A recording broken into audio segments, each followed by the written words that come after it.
Assalamualaikum warahmatullahi wabarakatuh. Halo guys, kembali lagi bersama saya Bobby Heri dan kita akan kembali mengomentari video dari Luis Prasetyo yang berjudul Mualaf Settingan Lagi. Nipunya makin on, wak wak wak. Nah, jadi guys ya, Luis sekali lagi dia nuduh dan fitnah kalau para mualaf itu cuma settingan ya.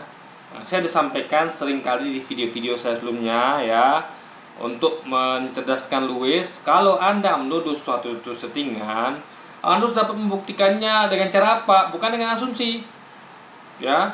Tapi Anda harus bisa, ya, memberikan bukti berupa misalnya percakapan antara kayak ini kan ada 3 orang di sini, ada Donditan, ada yang mualafnya, dan ada Mbak satu lagi saya nggak tahu siapa. Nah, Anda bisa Luis ya membuktikan kalau terjadi percakapan antara mereka, bahwa mereka nih sedang menyeting ini, adegan ini ya, pembicaraan ini disetting oleh mereka. Kalau tidak ada bukti itu ya, atau misalnya Anda punya saksi yang menginformasikan bahwa memang mereka itu menceritakan settingan, itu baru bisa Anda mengatakan ini settingan. Tapi kalau tidak Anda bisa punya bukti atau Anda punya saksi ya, itu Anda namanya fitnah ya kan. Nah, itulah kebiasaan Luis ya, suka fitnah gitu guys.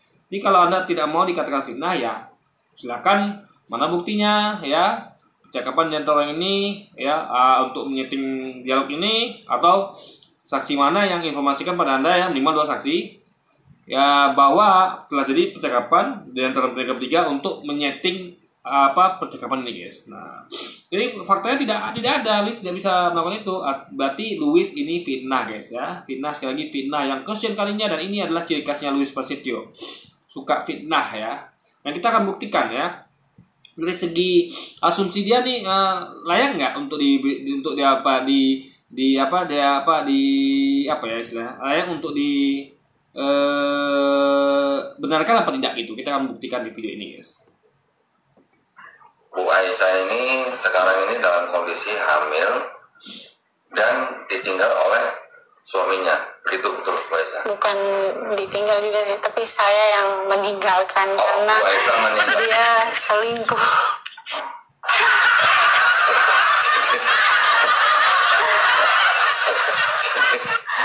Jadi gini ya, ketika Mbak ini mengatakan bahwa dia ninggalin suaminya karena suaminya selingkuh ya, ingat, yang itu adalah akibat dari sebab ya. Jadi penyebabnya adalah suaminya selingkuh duluan.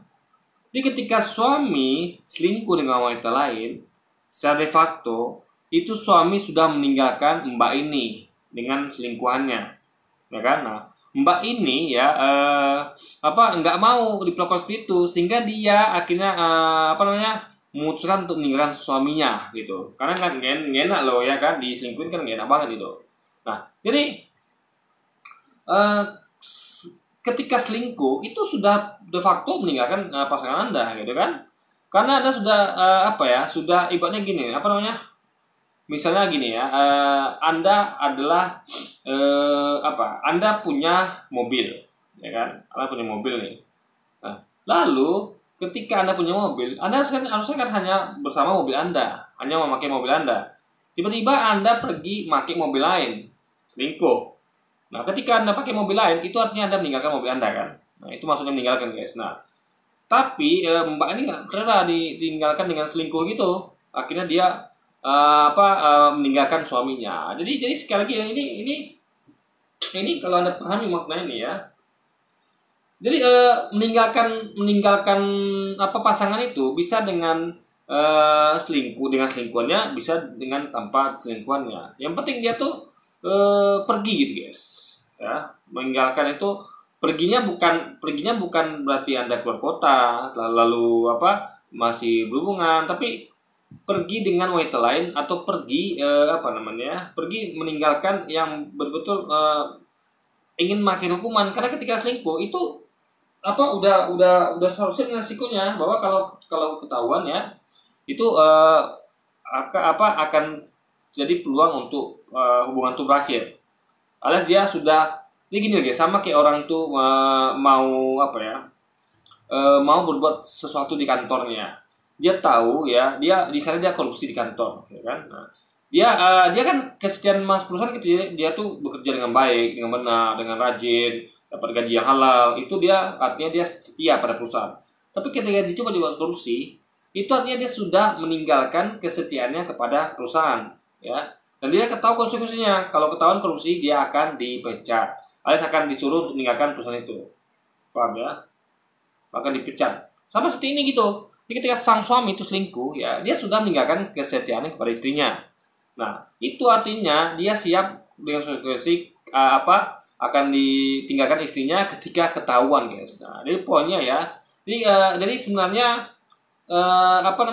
secara fakta suaminya sudah meninggalkan istrinya, gitu kan. Nah, cuman istrinya menegaskan dengan dia itu ya seperti yang saya katakan tadi. Jadi ketika perusahaan itu ya memecat karyawan yang korupsi tadi, itu artinya perusahaan mengusir keluar atau meninggalkan karyawan tadi, ya. Dia nggak boleh lagi ikut ke kantor kita. Jadi ketika karyawan itu meninggalkan perusahaan untuk korupsi, kesetiaan maksudnya, kesetiaan. Jadi yang ditinggalkan oleh suaminya ini adalah kesetiaan pada istrinya.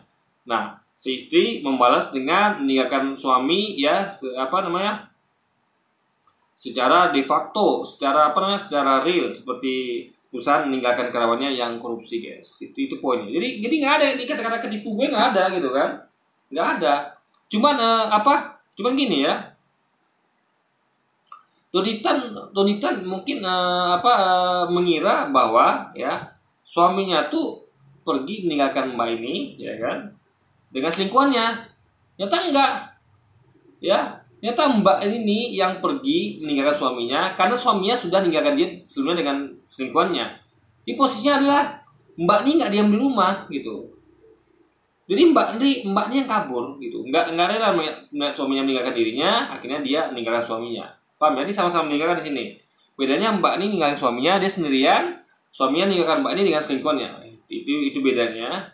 Jadi ketika suaminya meninggalkan dia di luar rumah itu dia dengan selingkuhannya. Kalau mbak ini meninggalkan suaminya itu tanpa selingkuhan. Itu bedanya, guys.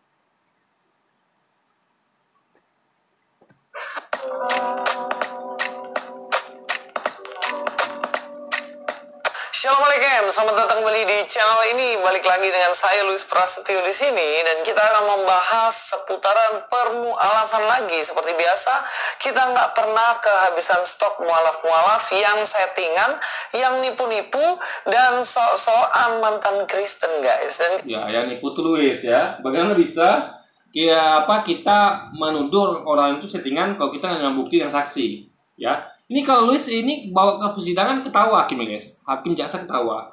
Mas, kayaknya ini ngapain sih Mas buat kayak gini kan? Mas punya bukti nggak? Saksi nggak? Enggak Pak, saya cuma asumsi. Kalau asumsi Mas jatuhnya fitnah itu, ya kan? Kalau masuk pengadilan, guys, Luis ini udah tenang keluar sama hakim sama jaksa, guys. Ini metodologi apa nih, ini kan? Nuduh orang settingan tapi nggak punya bukti, nggak punya saksi gitu kan? Aduh, udah asumsi pun ngawur, guys. Kita buktikan di video ini ya. Betapa asumsi Luis itu selalu ngawur. Karena dia nggak paham gitu kan. Apa yang dia diomonginnya dia nggak paham. Kita buktikan di video ini, guys. kali ini ada seorang ibu yang mana dia mengaku katanya dia adalah seorang mu'alaf. Dan Donitan juga mengatakan bahwa dia saat mu'alaf itu saat hamilnya dan ditinggalin sama suaminya. Kita langsung dengar aja videonya. Assalamualaikum warahmatullahi wabarakatuh. Pada hari ini subhanallah, Ibu Aisyah ini ingin berikrar ya, atau bersyahadat dituntut nanti oleh Ibu Etika Nur, yang mana nanti sebenarnya ada kisah di belakangnya ya. Nanti Bu Etika akan mencoba menggali apa saja yang akan atau yang sudah dialami oleh Ibu Aisyah. Tetapi untuk mempersingkat waktu prosesi pensyahadatan, sebelumnya saya ingin bertanya terlebih dahulu ya sama Ibu Aisyah ya. Apakah Bu Aisyah ini berkeinginan untuk bersyahadat atau memeluk agama Islam atas unsur paksaan? Enggak, Tidak ya? karena memang udah mantap dan niat. Baik. Jadi atas Catat ya. Tidak ada maksa dia dan dia sudah mantap.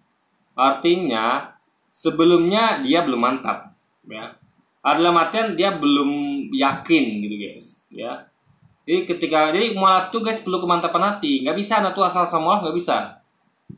Makanya ada orang yang tertentu yang dia tuh menunggu dulu sampai mantap. Di Kubuzar tuh menunggu berapa tahun dia baru dia mualaf, ikhlas sadar. Jadi dia menunggu mantap guys. Nah, karena memang mualaf itu masalah hati, ya. Jadi ikrar itu hanya penegas dari hati, ya. Hati ya dengan kemantapannya diikrarkan oleh lisan. Jadi jangan lisan itu diikrarkan dari hati yang belum mantap. Nah, jadi itu belum sempurna mualafnya guys. Jadi tapi dalam Islam ya itu nggak masalah ya. Kenapa? Karena dalam Islam itu kita bisa bersyarat berkali-kali, ya.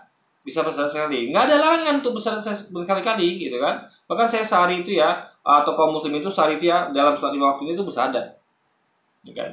Bersahadat ketika duduk di antara dua sujud itu bersahadat, ya.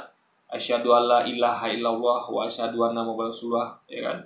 Allahumma sholli ala sayyidina Muhammad wa ala ali Muhammad kama sholaita ala Ibrahim wa ala Ibrahim, dan seterusnya hingga tahiyat akhir gitu kan. Nah, jadi banyak sekali umat Islam itu bersahadat dalam hidupnya gitu kan.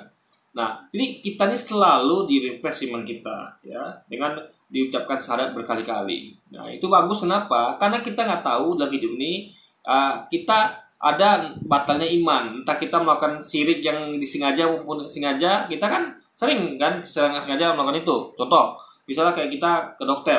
Nah, ketika kita ke dokter, nah kita meyakini bahwa dokter ini yang akan menyembuhkan. Nah, itu tuh masuk syirik, guys. Harusnya kita meyakini bahwa Allah yang sembuhkan melalui dokter ini. Dokter ini dan obat itu hanya perantara.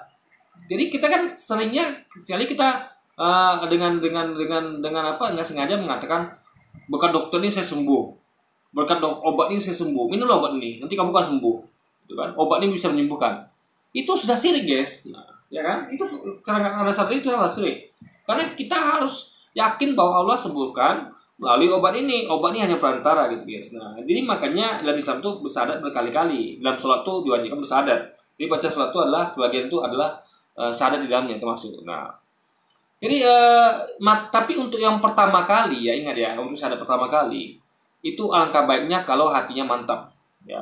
Karena ini masalah iman. Syahadat itu adalah masalah iman gitu kan, iman. Nah, jadi kita perlu memantapkan terus iman kita setiap saat, apalagi ketika pertama kali kita mulai beriman, guys. Nah, itu poinnya. Kemauan sendiri ya. Kemauan sendiri. Alhamdulillah. Apakah keluarga Bu Aisyah ini mengetahui kalau Bu Aisyah ini masuk Islam? Belum. Baik. Dikarenakan Bu Aisyah ini adalah sudah dewasa. Iya. Jadi Bu Aisyah kan bisa mengambil keputusan sendiri ya. Jadi nanti jika orang tua atau keluarga besar. Jadi gini guys, ada 2 poin di sini ya. Apakah orang tua tahu kalau ibu siapa namanya lupa, Ibu Raisa ini masuk Islam ya? Nah, ini masuk Islamnya sekarang atau yang kemarin? Karena kemarin mungkin dia masuk Islam tapi belum mantap, sehingga dia aja nggak yakin dia masuk Islam gitu. Karena lafalnya mengucapkan itu tapi hatinya belum tentu gitu kan. Jadi sama kayak orang nih. Kayak orang misalnya apa ya, misalnya ada orang yang misalnya sama pasangannya main-main gitu kan. Misalnya ada orang pacaran nih kan, walaupun pacaran haram ya, pas saya contoh seperti itu guys. Misalnya dia katakan ya, awalnya kita main-main kan, aku cinta kamu, aku sayang kamu gitu kan, padahal main-main gitu kan. Nah, dia nggak yakin dia cinta sama cewek itu gitu kan, atau sama cowok itu. Nah, cuman niat awalnya adalah ya coba-coba lah, atau misalnya daripada jomblo gitu kan, ya udah daripada jomblo bagus sama ini ya, coba dulu gitu kan. Nah, maka dia nggak yakin kita mengucapkan aku sayang kamu dan cinta kamu gitu kan. Nah, tapi setiap jalan waktu setelah mereka betul-betul dekat ya kan, jalan bareng sama beberapa bulan, barulah mulai timbul benih-benih api-api cinta, benih-benih cinta sebenarnya ya, benih-benih sayang sebenarnya. Nah, ketika itulah orang ini yakin bahwa dia betul-betul mencintai pasangannya. Nah, itu baru ketika diungkapkan lagi ya, dengan beda dengan yang pertama, dia akan serius itu guys. Karena memang dia di hatinya sudah mantap. Ini memang kemarin kan masih coba-coba. Masih kata cinta dan sayang itu hanya untuk ya agar ini orang mau lah sama kita, karena kan orang itu kan maunya sama orang yang cinta sayang sama dia gitu kan. Jadi ya untuk agar mendapatkan pasangan itu, pacarnya itu, dia mengatakan cinta sayang, padahal dia hatinya masih bimbang, masih ya daripada jomblo gitu kan, coba-coba dulu lah gitu. Nah kalau nggak dibilang cinta sayang nanti dia nggak mau, karena untuk apa kan pacaran sama orang yang tidak mencintai dan sayang sama kita gitu kan. Jadi tapi setelah berjalan waktu baru timbul rasa itu, baru dia ketika ungkapkan lagi, baru dia dengan yakin mengatakannya gitu guys. Nah itu poinnya ya. Menentang, Bu Isa nanti bisa menolak namun dengan cara yang paling lembut ya gitu ya. Baik. Ya, kita akan buktikan bahwa apa yang dikatakan ini adalah settingan dan dia memang sebenarnya bukan seorang mualaf. Karena apa? Karena kita akan tahu yang dia klaim katanya dia mualaf itu bahkan dikatakan keluarganya belum ada yang tahu. Apakah keluarga... Bentar ya, saya mau sampaikan dulu ya. Mualaf adalah orang yang dari non-muslim jadi seorang muslim, itu mualaf. Nah, mualaf ini ya ada yang baru, ada yang lama, tapi tetap sama-sama mualaf. Dan ada mualaf yang kembali ngulang syahadatnya karena dia ragu dengan syahadat yang dulu. Ada, ya. Jadi mungkin syahadatnya dulu itu hanya sekedar seremonial, dalam artian ya kayak gini guys ya, ada syahadat itu yang udah mantap lah gitu, artinya ada yang belum. Jadi nggak ada masalah kalau seorang mualaf itu meyakini bahwa dulu belum mantap, sekarang ingin ngulangi lagi, nggak masalah gitu kan. Jadi nggak ada larangan Islam itu untuk double syahadat, nggak ada. Atau mau syahadat 2 kali nggak ada. Di kisah mungkin nggak bisa ya, mungkin nggak bisa, agama lain mungkin nggak bisa. Jadi mungkin dia dibaptis sekali aja. Jadi nggak ada baptis ulang, nggak ada di agama dia harusnya gitu kan. Nah, kalau Islam beda, kita bisa bersyahadat berkali-kali. Kenapa? Karena iman itu harus dicas terus. Ya, iman dicas terus, keimanan, kepercayaan, sama kayak kepercayaan kita kepada istri kita, kepercayaan kita kepada orang tua kita, kepada anak kita, itu harus dicas terus. Jadi nggak sekali pertama aja. Jadi kita tuh percaya pada pasangan kita sekali aja, pertama enggak. Perlu kita cas terus setiap saat sampai nanti di akhirnya maut misahkan kita, gitu kan. Bu Aisyah ini mengetahui kalau Bu Aisyah ini masuk Islam? Belum. Baik. Sekali lagi saya bilang, keluarganya belum ada yang tahu sama sekali bahwa dia adalah mualaf. Dan Don Ditang tentunya dia senang banget kan ya, karena ibu ini sudah dewasa, sudah bisa menentukan masa depan dirinya sendiri, jadi nggak perlu tahu juga, nggak apa-apa keluarga. Nanti yang penting ketika keluarga tanya, jelaskan selembut-lembutnya ya, asalkan jangan ngancam kayak Pak siapa kemarin, Pak Unsir Situmorang ya, yang mana kalau nggak masuk Islam bunuh. Nah, itu udah saya buatkan videonya guys ya. Jadi yang ngomong itu bukan Pak Muzir Situmorang. Pak Muzir Situmorang ya, Ustadz Muzir itu hanya menyampaikan apa yang pernah diucapkan oleh Umar bin Khattab ya, salah satu sahabat Nabi, khalifah gitu kan. Nah, iya gini guys ya, di video itu udah saya sebutkan di komentar itu kan. Jadi lu sih kayaknya nonton video itu deh ya kan, sehingga dia makin ngawur kesini. Kalau dia nonton dia pasti akan paham. Jadi waktu itu kejadiannya adalah diasumsikan ya kan, saya belum dapat tuh hadisnya. Tapi kalau melihat yang terjadi pada zaman itu adalah banyak sekali challenging ya, ada banyak sekali penantangan. Dalam artian ya, orang-orang akan berlomba-lomba untuk menantang Nabi dan para sahabat. Ya, kalau untuk membuktikan apakah mereka ini memang cerdas apa tidak gitu. Karena kan ketika orang-orang ini penasaran dengan agama Islam, mereka akan mengetes nabinya, akan mengetes pengikutnya, apakah mereka cerdas apa tidak, apakah mereka beragama pakai logika atau mereka beragama hanya yakin saja. Maka mereka melakukan tes. Jadi zaman itu banyak sekali hal seperti itu guys. Mereka mengetes, contoh ada waktu itu seorang Nasrani ya, bukan seorang ya, 5 orang Nasrani, berapa orang saya lupa juga guys. Yang penting mereka ini mengajukan 5 pertanyaan kepada sahabat Umar ya, kepada Khalifah Umar ya, bertanya tentang 5 pertanyaan. Jadi mereka menantang ya, kalau nanti kamu, ini saya ulang sedikit di video saya itu guys ya, di sini saya sampaikan lagi, saya ulang lagi nih. Mungkin dia bisa nonton, di sini pun nonton dia tanda itu kan. Jadi kalau dia mau nonton aja, dia kan cerdas guys, tapi sayang dia nggak nonton dia ini, jadi dia tetap seperti ini gitu kan kondisinya. Jadi 5 pertanyaan diajukan oleh orang-orang Nasrani ini. Nah, kalau bisa jawab, jadi kalau Umar bisa jawab, mereka akan masuk Islam. Tapi kalau tidak bisa jawab Umar, ya Umar nggak perlu masuk agama mereka gitu kan. Nah, mungkin mereka takut sama Umar gitu, mereka hanya cuma pengen ngetes saja gitu kan. Jadi tantangannya hanya satu arah guys. Nah, ada juga tantangan dua arah ada. Nah, ini satu arah gitu kan. Nah, jadi waktu itu Umar jujur jawab, oh saya nggak bisa jawab, 5 pertanyaan ini saya nggak mampu jawab, gitu kan. Tapi dia Umar katakan menurut saya bijaksana. Apabila saya tidak tahu, saya katakan tidak jawab. Itu bijaksana guys, bagus sekali. Itulah ciri orang yang nggak so tahu kayak Louis. Louis ini nggak mampu jawab, nggak tahu tapi dia sosok jawab gitu kan. Tapi Umar adalah orang yang gentle. Dia mengakui kalau nggak mampu jawab ya dia nggak masalah bagi dia, karena itu adalah bijaksana. Tapi ada seorang sahabat lain yang mendengar percakapan itu dan dan Umar Sani mengatakan kalau gitu nggak ada juga alasan bagi kami yang logis untuk kami masuk Islam gitu kan. Jadi seakan-akan mereka tuh nyindir kalau ternyata Islam tuh nggak punya jawaban terhadap pertanyaan mereka gitu kan. Nah, jadi pertanyaan mereka tuh sebenarnya ada di Alkitab mereka yang mereka pegang, pertanyaan itu gitu kan jawabannya. Jadi inti jawabannya itu adalah tentang misalnya tentang Nabi Yunus yang dimakan ikan dan segala macamnya guys. Ada 5 itu, saya lupa ingat. Yang saya ingat cuman ini nanti merujuk kepada itu kisahnya Nabi Yunus yang dimakan ikan. Lalu juga kayak ada berhubungan dengan tongkat Musa, lalu apa lagi ya, saya lupa guys. Tapi jadi yang penting itu jawabannya sudah mereka ketahui dari kitab mereka. Nah, mereka pengen melihat apakah pemahaman sama apa tidak. Karena gini, Tuhan yang satu pasti akan menemukan agama yang satu. Cuman nabinya pasti banyak nggak masalah. Yang penting agama itu satu, Tuhan satu. Walau sama banyak nggak apa-apa. Karena memang dunia ini luas gitu kan. Dan manusia itu hidupnya terbatas. Nah, mungkin nabi yang lahir 100 tahun menyampaikan firman Tuhan kepada umat manusia yang hidup berabad-abad. Kan nggak mungkin, usia nggak cukup. Contoh kayak Yesus baru ada setelah dilahirkan ibunya.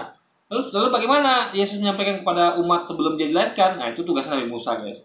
Lalu Nabi Musa gimana menyampaikan firman Tuhan kepada umat sebelum dia lahir? Itu tugasnya Nabi sebelumnya, yaitu Nabi Daud misalnya dan seterusnya guys. Jadi wajar kalau Nabi itu banyak, tapi Tuhan agama selalu satu guys. Nah, itu logikanya kan. Makanya jadi sahabat ini mendengar, dia tahu nih ini orang ini nyindir Islam. Jadi reputasi Islam bisa tercoreng. Makanya dia tahu bahwa Rasulullah pernah mengatakan bahwa sahabat Ali ya, jadi ada sahabat Ali, jadi empat sahabat Nabi yang terbaik itu ada 4 ya, Umar bin Khattab, Ali bin Abi Thalib ya, Abu Bakar dan Utsman bin Affan. Jadi Ali bin Abi Thalib adalah yang paling cerdas. Jadi kalau Nabi katakan bahwa aku adalah gudang ilmu dan Ali adalah gemboknya dan apa kuncinya. Jadi Nabi Muhammad itu mengakui kepintaran Ali gitu kan. Nah, jadi Ali dipanggil oleh sahabat ini. Gimana nih ada situasi begini? Ya sudah, akhirnya Ali pun menyanggupi dan menerima tantangan dari orang-orang yang Nasrani ini. Lalu dia bisa menjawab dengan benar, guys. Nah, akhirnya orang-orang ini masuk Islam gitu kan. Nah, karena mereka mereka sudah kalah debat ya kan. Udah bukan kalah debat sih, lebih tepatnya pertanyaan mereka sudah terjawab gitu kan, dan mereka jujur. Kalau mereka nggak jujur ya mereka akan ngeles segala macam, tapi mereka jujur dan mereka masuk Islam. Nah, tapi kalau saya asumsi ya di kejadian Umar yang ini ya, di mana Umar mengatakan kalau nggak mau masuk Islam, aku bunuh kau. Nah itu saya asumsikan gini guys ya, ini kan kita boleh berasumsi ya, dan ini tentu melihat dari apa yang terjadi pada waktu itu. Jadi waktu itu ada banyak tantangan seperti itu. Nah, yang saya yakini ya, meskipun saya belum menemukan hadisnya, karena ini saya berusaha untuk menyampaikan sesuatu yang logis, yang masuk akal gitu. Jadi gini, bisa jadi ya kemungkinan ya kita kan kita nggak bisa memastikan, kita nggak kayak Louis yang asumsi itu dia dipastikan begitu kan.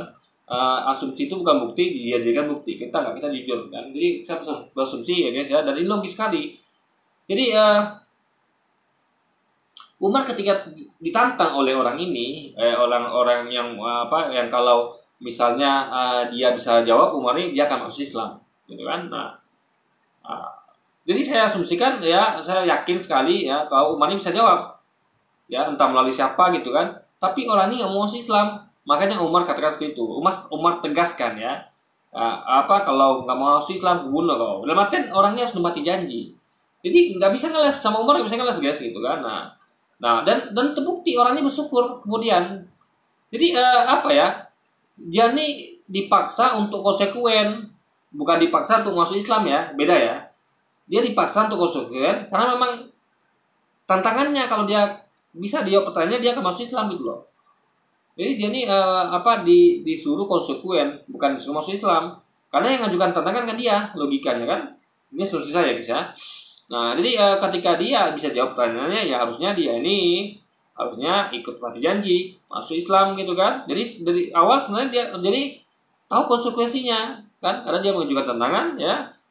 Kalau Umar bisa jawab dia akan masuk Islam gitu guys. Nah, jadi mungkin dia kepo juga. Benar nggak sih ini agama? Kalau benar kan harusnya bisa jawab pertanyaan saya gitu kan. Entah kayak tadi kasus tadi ya. Nah, pertanyaan itu jawabannya ada di kitab dia yang pernah dia baca. Dia pengen lihat apakah ini masuk sama apa tidak gitu kan. Nah, apakah ini ajarannya sama apa tidak? Apakah ini berasal dari Tuhan yang sama dan agama yang sama apa tidak? Karena Tuhan dan agama sama itu kan menunjukkan ajaran yang sama ya. Paling digenapi alias ditambah sehingga lengkap, tidak diubah atau dihilangkan guys. Nah, jadi mereka pengen ngetes dan tentu dia saya yakini bahwa orang ini oleh Umar bisa jawab pertanyaannya sehingga dia harusnya masuk Islam tapi dia banyak alasan mungkin kan. Nah, atau kali Umar tegaskan ya kalau nggak masuk Islam aku bunuh kau. Terbukti dalam artian guys logikanya terbukti ya dengan kemudian orang tadi itu menyatakan bahwa dia beruntung bersyukur sekali waktu itu Umar keras sama dia gitu kan. Kalau tidak keras mungkin dia sampai sekarang dia belum masuk Islam gitu. Lalu nanti dia bersyukur atas perbuatan Umar itu dia bersyukur gitu loh. Kalau saja Umar tidak memaksa saya masuk Islam waktu itu untuk ucapkan syahadat ya, saya sampai sekarang mungkin belum jadi Muslim. Nah, di situ guys. Jadi dia tuh malah senang gitu dengan Umar, malah bersyukur. Artinya dia memang menemukan Islam ini agama yang benar karena itu kan sering berjalan waktu. Segmennya seperti itu. Artinya dia puas karena dipaksa masuk Islam sama Umar guys. Karena tadi ada tantangan itu kan kita asumsikan begitu guys. Jadi Luis ini nggak paham hal gituan. Dia nggak mau berlogika dan nggak mau memikirkan kenapa ini bisa mungkin terjadi gitu. Itu poinnya guys. Jadi Luis ini hanya kalau nggak masuk Islam bunuh kau. Seakan-akan nggak ada sesuatu di belakang itu. Ya kan? Jadi dia harusnya analisa ini kenapa ya Umar ngomong begini. Apa yang mungkin terjadi? Harusnya begitu kan. Nggak bisa langsung menempatkan ini sebagai kejadian tunggal lalu misalnya Umar ketemu sama seorang lalu mengancam, itu kan enggak. Kita kan harus bedah dulu kenapa. Jadi kita lihat apa yang terjadi pada zaman itu dan kita ambil kesimpulan guys. Itulah metodologinya. Luis ini kan nggak mau berpikir repot dia mau simple aja gitu kan. Di situ guys salahnya dia. Nah jadi nggak bisa tidak ada paksaan dan Umar tahu itu. Cuman waktu itu Umar memaksa orang ini agar konsisten, jangan kerjanji, tepati janjimu. Ya, kebetulan itu pada poin dia nih berkirakan syahadat. Karena dia sudah berjanji sebelumnya kan, karena dia menantang dengan konsekuensi kalau bisa jawab oleh Umar dia akan masuk Islam guys. Itu asumsi saya ya. Itu kan bahaya ya. Nah, tapi di sini dia mengatakan bahwa selembut-lembutnya jelasin kepadanya karena keluarga belum ada yang tahu. Tapi tahukah Anda semuanya, siapkan diri baik-baik karena Anda akan ngakak bersama dengan saya. Ternyata ibu ini yang ngaku katanya keluarganya belum tahu kalau dia mualaf. Ternyata dia sudah menikah lama dan sudah bersahadat lama. Padahal dulu Bu Aisyah pada waktu menikah itu ya seolah-olah seperti masuk Islam gitu ya. Iya, ikut suami. Jadi ikut suami. Yang pertama menikah itu ya karena ikut suami gitu. Tapi pada waktu tidak. Jadi mengikut suami dia seolah Islam. Karena terpaksa kan, bukan dari hati, belum mantap guys. Ya karena terpaksa ikut suami itu. Karena kan kalau nikah di Indonesia sama agama, nggak bisa beda agama guys. Harus ikut suami atau suami ikut istri. Nah, dalam hal ini dia ikut suami, makanya dia tuh syarat terpaksa gitu kan, karena demi menikah dengan pria itu gitu. Tidak bersyahadat pada waktu. Bersyahadat tapi cuman maksudnya ya pada saat itu enggak hanya belum ada sertifikat tulus. Nah, berarti waktu itu dia bersyahadat tapi namanya ikut-ikutan tentu belum mantap guys. Ibaratnya sama kayak orang ya, apa ya, kayak orang nih misalnya dia kayak saya ya, nih contoh ya, saya ini kan ada teman saya guys, ini saya cerita sedikit ya. Teman saya ini kayaknya orang Nasdem nih, Partai Nasional Demokrat gitu kan. Jadi dia nih karena kenal sama saya, jadi dia nih tahu saya, dan mungkin juga dia kekurangan orang, dia orangnya tipenya adalah siapapun temennya, mungkin ya, saya nggak tahu dengan temannya di pelakuan juga dengan apa seperti itu oleh dia. Jadi saya tuh dia minta fotokopi minta foto di WA KTP saya gitu kan. Nah, untuk apa? Agar dia masukkan saya tuh di grup WA ya. Jadi di beberapa beberapa apa ya, kayaknya sayap Nasdem lah gitu, Partai Nasdem ya. Pertama ini saya Nasdem, tapi pertama itu waktu itu adalah tentang usaha kecil menengah ya, yang dibina oleh Partai Nasdem, di bawah Partai Nasdem. Nah, di situ dia ajak saya ya, dimasukkan ke grup itu, dan saya posisinya sebagai apa tuh guys? Nah, cuman karena saya terpaksa, karena dia teman saya gitu kan, saya katakan saya sibuk, Rob, namanya Robi Asbullah teman saya ini. Saya katakan saya sibuk, Rob, jadi saya tuh ya nggak ada waktu lah untuk beginian. Nggak apa-apa kok, cuman untuk ramaikan saja.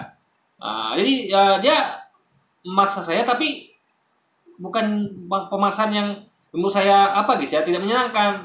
Dalam artian ya sebagai teman ya saya harusnya dukung dia, meskipun tapi saya harus jujur juga mengatakan saya nggak punya waktu untuk gituan. Ya nggak apa-apa, yang penting meramein aja. Dalam artian ya ikut-ikutannya nggak apa-apa kok. Tapi dia walaupun gitu dia tetap memasukkan saya sebagai bagian dan struktur. Waktu saya lupa sebagai apa ya. Oh, bagi media guys. Karena mungkin dilihat saya punya YouTube gitu kan, dan saya sering ngomong di YouTube gitu. Meskipun saya belum gitu belum begitu bagus lah ngomong gitu kan. Karena ini aja orang masih banyak protes, katanya saya ngomongnya terlalu cepat gitu kan. Karena memang saya banyak yang mau saya sampaikan guys. Jadi saya terlalu banyak yang ada di pikiran saya, sehingga saya mungkin ngomong terlalu cepat ya untuk mengeluarkan semua yang ada di kepala saya gitu kan. Nah, jadi saya terpaksa ikut karena dia teman saya. Nah, dan dia waktu itu oleh Partai Nasdem itu dia ditempatkan ke organisasi sayap Nasdem yang lain, karena dengan pertimbangan di sini lebih baik dia gitu kan, dan ini dia lebih cocok. Dia ada 3 kali dipindahkan, ke sayap Nasdem yang lain. Dan yang terakhir ini adalah dia tuh di bagian apa saya lupa ya, di apa tuh, ngurus apa gitu. Nah, dia ajak saya terus tuh, tiap dia pindah itu saya dia terus. Jadi saya tuh bahkan saya rangkap di sini saya, kalau dia kan nggak bisa karena dia ketuanya kan, jadi dia dipindahkan jadi ketua di 3 tempat berbeda, dia harus pindah-pindah. Kalau ketua kan merangkap. Nah, saya kan hanya bagi media, saya rangkap gitu kan, di sini saya ya ada, di sini saya ada, di sini saya ada gitu kan. Nah sekarang saya terpaksa ini. Ya saya mengatakan diajarkan itu saya terima dengan iya saja, ya ada nggak apa-apa gitu kan, karena belum mantap. Tapi kalau nanti saya misalnya saya punya rencana ya, saya pengen lah serius di partai gitu, karena saya suka sedih ya. Ini sedikit keluar topik ya, nggak apa-apa ya, ini cerita sedikit ya. Saya suka sedih melihat ada orang miskin di luar sana guys, tapi pemerintah nggak peduli gitu kan. Nah, orang kaya nggak peduli, pemerintah nggak peduli. Nah, kalau saya jadi orang kaya, saya rasa agak susah guys ya, karena mungkin rezeki saya diatur segini mungkin. Tapi kalau saya, insya Allah kalau saya menjabat, mungkin saya bisa menggunakan dana dana APBN atau APBD itu dengan maksimal gitu, ya kan? Saya akan, jadi program saya guys ya, kalau saya bisa menjabat, tapi ini hanya mimpi ya kalau Allah kabulkan alhamdulillah, kalau tidak ya udah nggak apa-apa, penting saya udah niat gitu kan, udah jadi pahala bagi saya meskipun belum terlaksana. Tapi nanti karena saya harus mapan dulu, karena saya sekarang kondisi ekonomi guys belum begitu baik, dalam artian belum terlalu bisa mencukupi keluarga saya.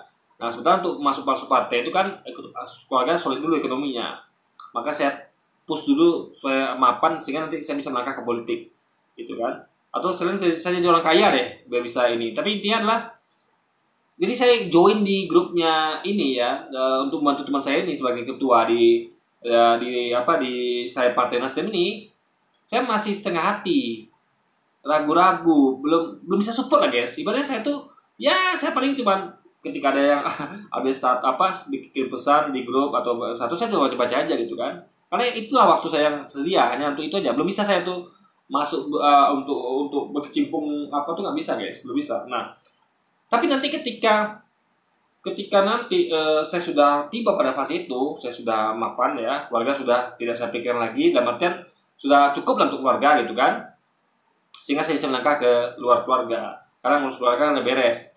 Jadi saya udah mapan sehingga saya bisa navigasi keluarga saya dengan baik, baru saya bisa luangkan waktu saya untuk ke politik mungkin. Nah, di situ saya akan terima ajakan si teman saya ini ya, dengan yakin, oke siap, saya akan serius di organisasi ini gitu. Nah, jadi jawabannya mantap, nggak kayak sekarang. Tapi saya gitu kan, karena kita juga harus kasih penjelasan ke dia kalau kita tuh nggak punya waktu untuk itu. Nah, jadi sama kayak Mbak ini guys, kita kembali ke Mbak ini ya. Di waktu itu Mbak ini tentu karena terpaksa ikut suami, ya dia mau nggak mau dia sadar, tapi dia merasa hatinya belum mantap. Kayak saya tadi, masih belum apa gitu, belum yakin gitu kan. Nah, tapi kalau dia sekarang dia udah yakin mualafnya, sadatnya, maka dia ketika dia masih yakin dia mau sadat ulang itu guys. Nah, untuk memantapkan sebelumnya yang belum mantap gitu kan. Belum ada niatan, belum. Lah logikanya di mana? Jadi belum ada niat ya, maksudnya dalam artian cuma lisannya saja, tapi hatinya belum yakin. Jadi niat di hati itu hanya untuk ikut suami, ya, bukan niat untuk sadat. Di sadat itu adalah ibaratnya gini loh guys ya. Niatnya itu hanya untuk misalnya orang bekerja. Niatnya hanya untuk bekerja, nyari uang. Belum niatnya waktu itu ibadah. Jadi kerjanya ini belum niatkan untuk ibadah. Hanya untuk nyari uang saja gitu kan. Tapi kalau dia sekarang niatkan untuk ibadah, dia dapat pahala ibadah guys, selain uang tadi gitu. Jadi dia tuh waktu itu mualafnya hanya lisan saja, hatinya belum. Karena mualaf itu harus dari hati dulu. Hati udah mantap baru lewat lisan. Jadi yang terbalik ya, jangan lisannya mantap, lisan nggak bisa mantap kalau hati nggak mantap guys, gitu loh. Karena sesuatu yang keluar dari lisan itu adalah dari hati. Jadi hati yang mantap akan mengeluarkan sahadat yang mantap.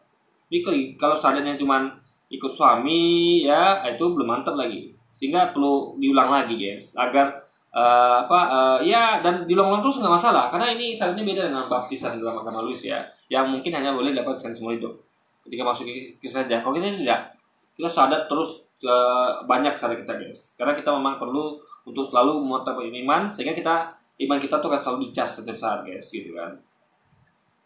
Kalau ternyata dia ini keluarganya katanya nggak ada yang tahu, sedangkan dia pun udah nikah, bahkan udah hamil, kan nggak mungkin kan kalau dia hamil baru itu tadi malam menikah sekarang udah hamil gitu kan nggak mungkin, kan ada prosesnya. Dan kalau kita tahu itu dimana keluarganya katanya belum tahu, padahal dia sudah menikah, masa nggak ada keluarga satupun tahu kalau dia menikah. Maka dikatakan di situ dia sudah bersahadat pada waktu menikah itu. Nah jelas ini kan omong kosong kalau dia. Kenapa Luis katakan omong kosong? Dia nggak paham, ya. Dia nggak ngerti tipe-tipe pernikahan yang ada di Indonesia dan di dunia, ya. Dia mungkin taunya orang nikah kayak di gereja, ya kan? Ketika dia samakan dengan nikahnya dia gitu kan, nikah secara Kristen gitu guys. Jadi dia tuh launching gitu kan, maksudnya dia datangi keluarga, meminang istrinya ke mertuanya, ibu saya mau nikahin ibu. Oke, di mana nikahnya kalian, di hotel mana misalnya itu kan, atau di rumah kalian di mana gitu. Nah, nggak semua pernikahan seperti itu ya. Nah, dalam agama Islam ada namanya pernikahan siri ya. Pernikahan ini sah. Kenapa sah saya katakan? Karena sebenarnya pernikahan itu kan adalah antara kedua belah pihak. Misalnya saya menikahkan hubungan pernikahan dengan pasangan saya. Cuman syaratnya adalah wali nikah yang sah dan 2 orang saksi. Ya. Kenapa? Kenapa butuh wali nikah yang sah? Agar ketika nanti kemudian ada sengketa, ya, nanti ada perekat dia dengan keluarganya. gitu. Wali nikah inilah yang akan sebagai penanggung jawabnya, gitu kan. Jadi ada orang yang bertanggung jawab atas pernikahan ini gitu loh. Jadi orang ini berdua meskipun sudah akil balik, sudah paham konsekuensi masing-masing, udah bisa lah menentukan hidupnya, tapi tetap ada penanggung jawabnya, di double lagi tingkat keamanannya guys, dengan wali yang sah tentunya. Wali yang satu bukan mesti orang tua ya, bisa paman atau siapapun lah, atau pihak keluarga dia lah, wali, atau mungkin bapak angkat dia nggak masalah. Yang penting orang yang dianggap dia keluarga, ya, wali yang sah itu. Nah, juga 2 orang saksi. Nah, saksinya apa gunanya? Untuk menguatkan. Kayaknya nanti ketika ada orang nuduh ya, kalian ini kumpul kebo, atau kalian ini apalah gitu kan, pacaran atau masih enggak, kita nikah kok, ini saksinya 2 orang. Nah, ini wali saya, kayak gitu guys. Nah, jadi karena mungkin waktu itu ya, karena dia kan beragama Kristen ya, dia beragama Kristen tentulah ya, karena malah kan, jadi waktu itu kan dia kan bersadat ketika nikah itu, berarti dia kan sebelumnya agama Kristen. Nah, tentu ini kan nggak semua keluarga Kristen tuh bisa nerima anaknya, jangankan mualaf ya, jangankan hanya mualaf, apalagi sampai menikahi pria Muslim, dipindah agama plus nikah sama pria Muslim, nggak semua orang tua bisa nerima. Nah, makanya bisa jadi dia melakukan sembunyi-sembunyi tanpa diketahui orang tuanya, makanya dia dikasiri guys. Nah, ingat banyak juga kondisi lain. Misalnya kondisinya mungkin dia nih tinggal tidak sekota dengan orang tuanya, atau dia memang nggak dekat sama orang tuanya gitu kan, sehingga dia nggak ketahuan nikah siri gitu guys. Paham ya? Nikah siri itu adalah pernikahan yang sah dalam Islam ya. Jadi nggak mesti orang tuanya tahu atau keluarga tahu, cukup satu wali saja itu sudah sah. Nah, sehingga mungkin karena dia takut karena keluarganya masih Kristen, ya kan, dia mungkin ya menyampaikan kepada wali itu jangan kasih tahu orang tua ya, karena ini takut ketahuan nikah siri gitu kan. Lalu untuk hamil guys itu nggak perlu lama loh. Kalau anda mandul mungkin iya lama, ya kan, atau anda kurang subur. Tapi kalau subur guys ya, itu banyak saya temukan kasus pernikahan itu ya, yang saya tahu itu ya, belum sampai setahun nikah sudah hamil. Itu berarti pasangannya sangat subur sekali gitu kan. Nah, tapi juga ada yang bertahun-tahun itu belum hamil juga. Tapi itu ada guys ya. Jadi nggak mesti harus lewat setahun ya. Misalnya menikah malam pertama, mungkin 2 bulan kemudian udah hamil. Lalu kalau kayak mbak tadi ya, mungkin itu kehamilan mungkin 4 bulan atau 5 bulan. Berarti kira-kira nggak sampai lah, bahkan setengah tahun lebih dikit mungkin. Udah besar itu dari posisi nikah pertama kali, jadi dikasih kesempatan berapa bulan untuk hamil. Ini nggak juga butuh waktu sampai lewat setahun, bahkan di bawah setahun bisa, kalau dia memang subur. Kita asumsikan mbak ini subur gitu kan. Nah, dia sama itu. Jadi nggak semua pernikahan itu ya caranya normal ya. Datang Louis misalnya mau nikahin orang nih ya, lalu dia datangnya orang tuanya, ibu saya mau nikah dengan ibu, oke, kalau itu panggil orang tua kamu ya, oke bu siap, datang keluar. Itu yang normal guys, normalnya begitu. Tapi ada yang pernikahan itu dilakukan siri ya, dimana dia nggak mau orang tuanya tahu, mungkin sebab itu tadi karena dia pindah agama ya kan, atau misalnya kayak misalnya dia tuh mau dijodohkan ya kan, mau dijodohkan dia nggak mau, ya dia mau sama ini, jadi nikah siri karena toh izin orang tuanya nggak dapat, maka cukup wali saja gitu guys. Nah itu hal itu seperti itu dia nggak ngerti deh kan, dia tahunya nikah tuh semua tuh normal aja, makanya biasanya guys ya dia kekurangan referensi ya, referensinya kurang gitu. Jadi dia tuh taunya kehidupan normal aja kan, dia nggak tahu dulu satu ada yang namanya nikah siri ya kan, ada yang bahkan ada orang tuh nikahnya ilegal, dia nggak tahu gitu kan, dia taunya nikah normal aja. Jadi dia tuh anggap semua orang tuh nikahnya sama kayak dia dengan istrinya gitu kan. Ini kan di situ absurdnya guys, di situ letak absurdnya orang-orang kayak Louis Prasetyo ini. Mengatakan keluarga belum tahu kok, apalagi kalau nggak namanya settingan yang kayak gini kan, jelas ini settingan itu ya, Anda harus punya bukti. Kalau tidak, Anda fitnah. Ya kan sekarang saya berkali ya, kalau Anda mau nuduh ini settingan, Anda ngerti nggak dia cara membuktikan ini settingan apa tidak? Membuktikan suatu settingan.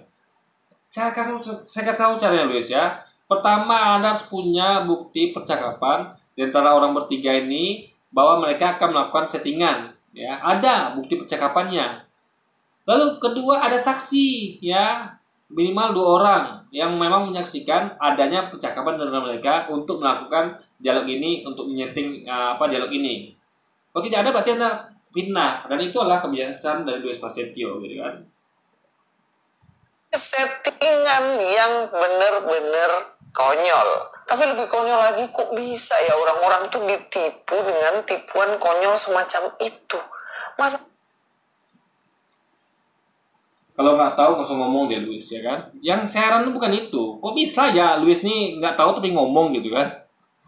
Jadi dia nih menipu diri sendiri gitu. Dia berusaha meyakinkan kita bahwa kita nih ditipu oleh orang kayak Doditan dan teman-temannya nih.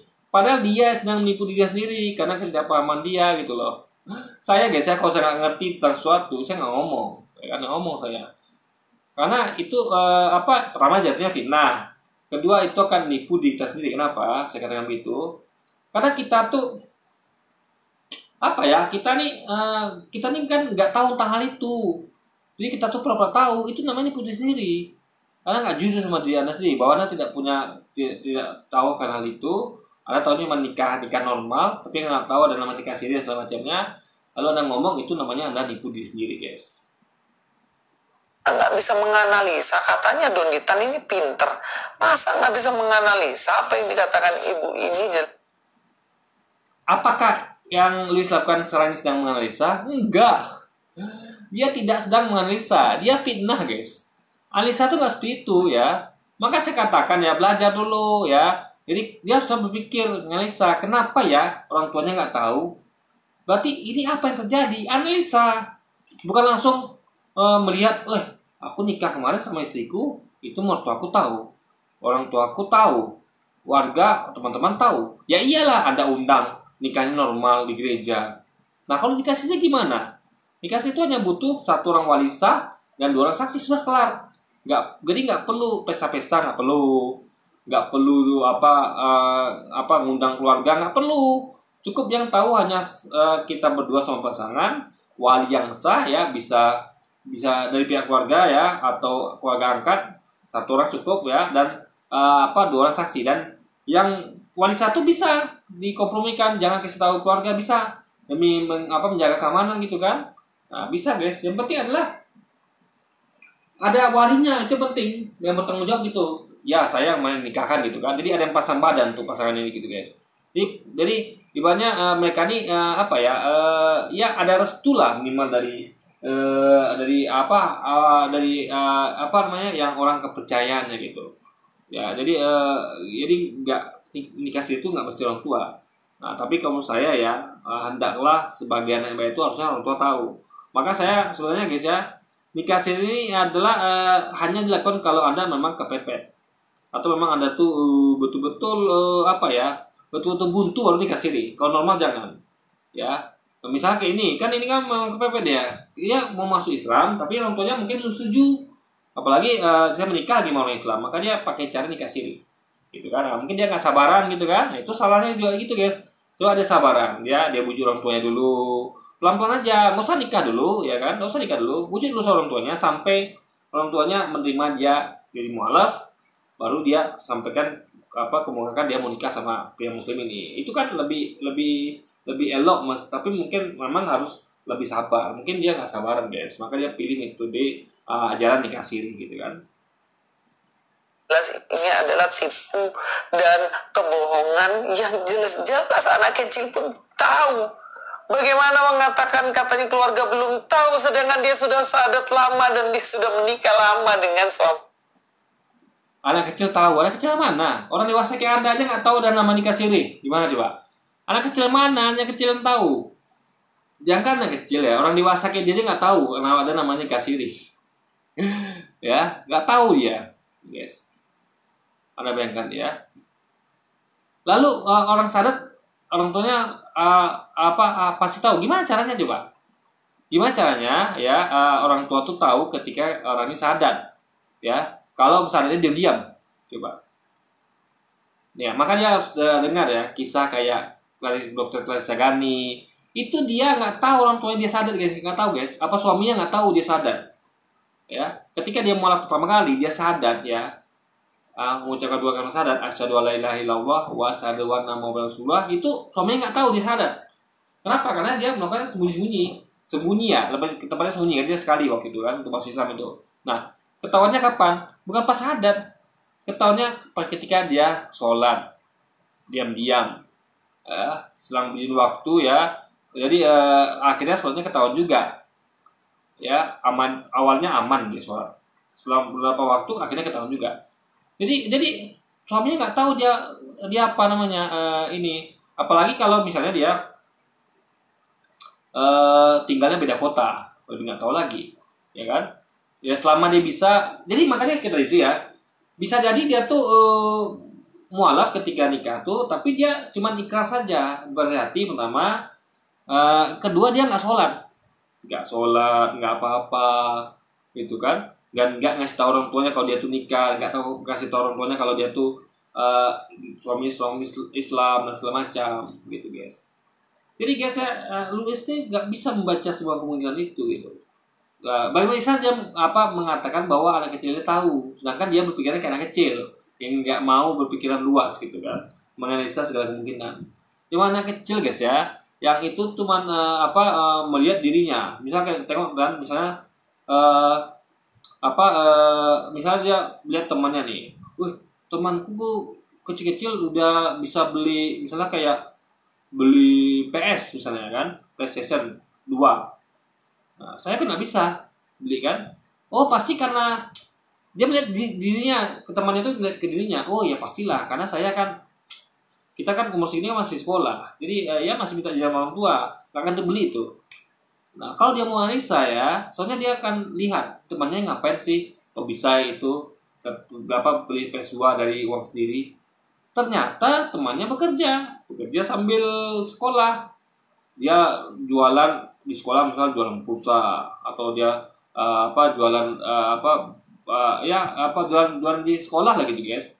Atau bahkan di luar sekolah dia bukan main sama teman-teman, dia malah jualan lagi gitu guys. Nah, jadi anak kecil tuh nggak terpikir ke begituan, dia taunya lihat ke dirinya. Iyalah, itu dia menganggap itu adalah dikasih orang tuanya. Nggak mungkin dia punya PS2 kalau dikasih orang tuanya.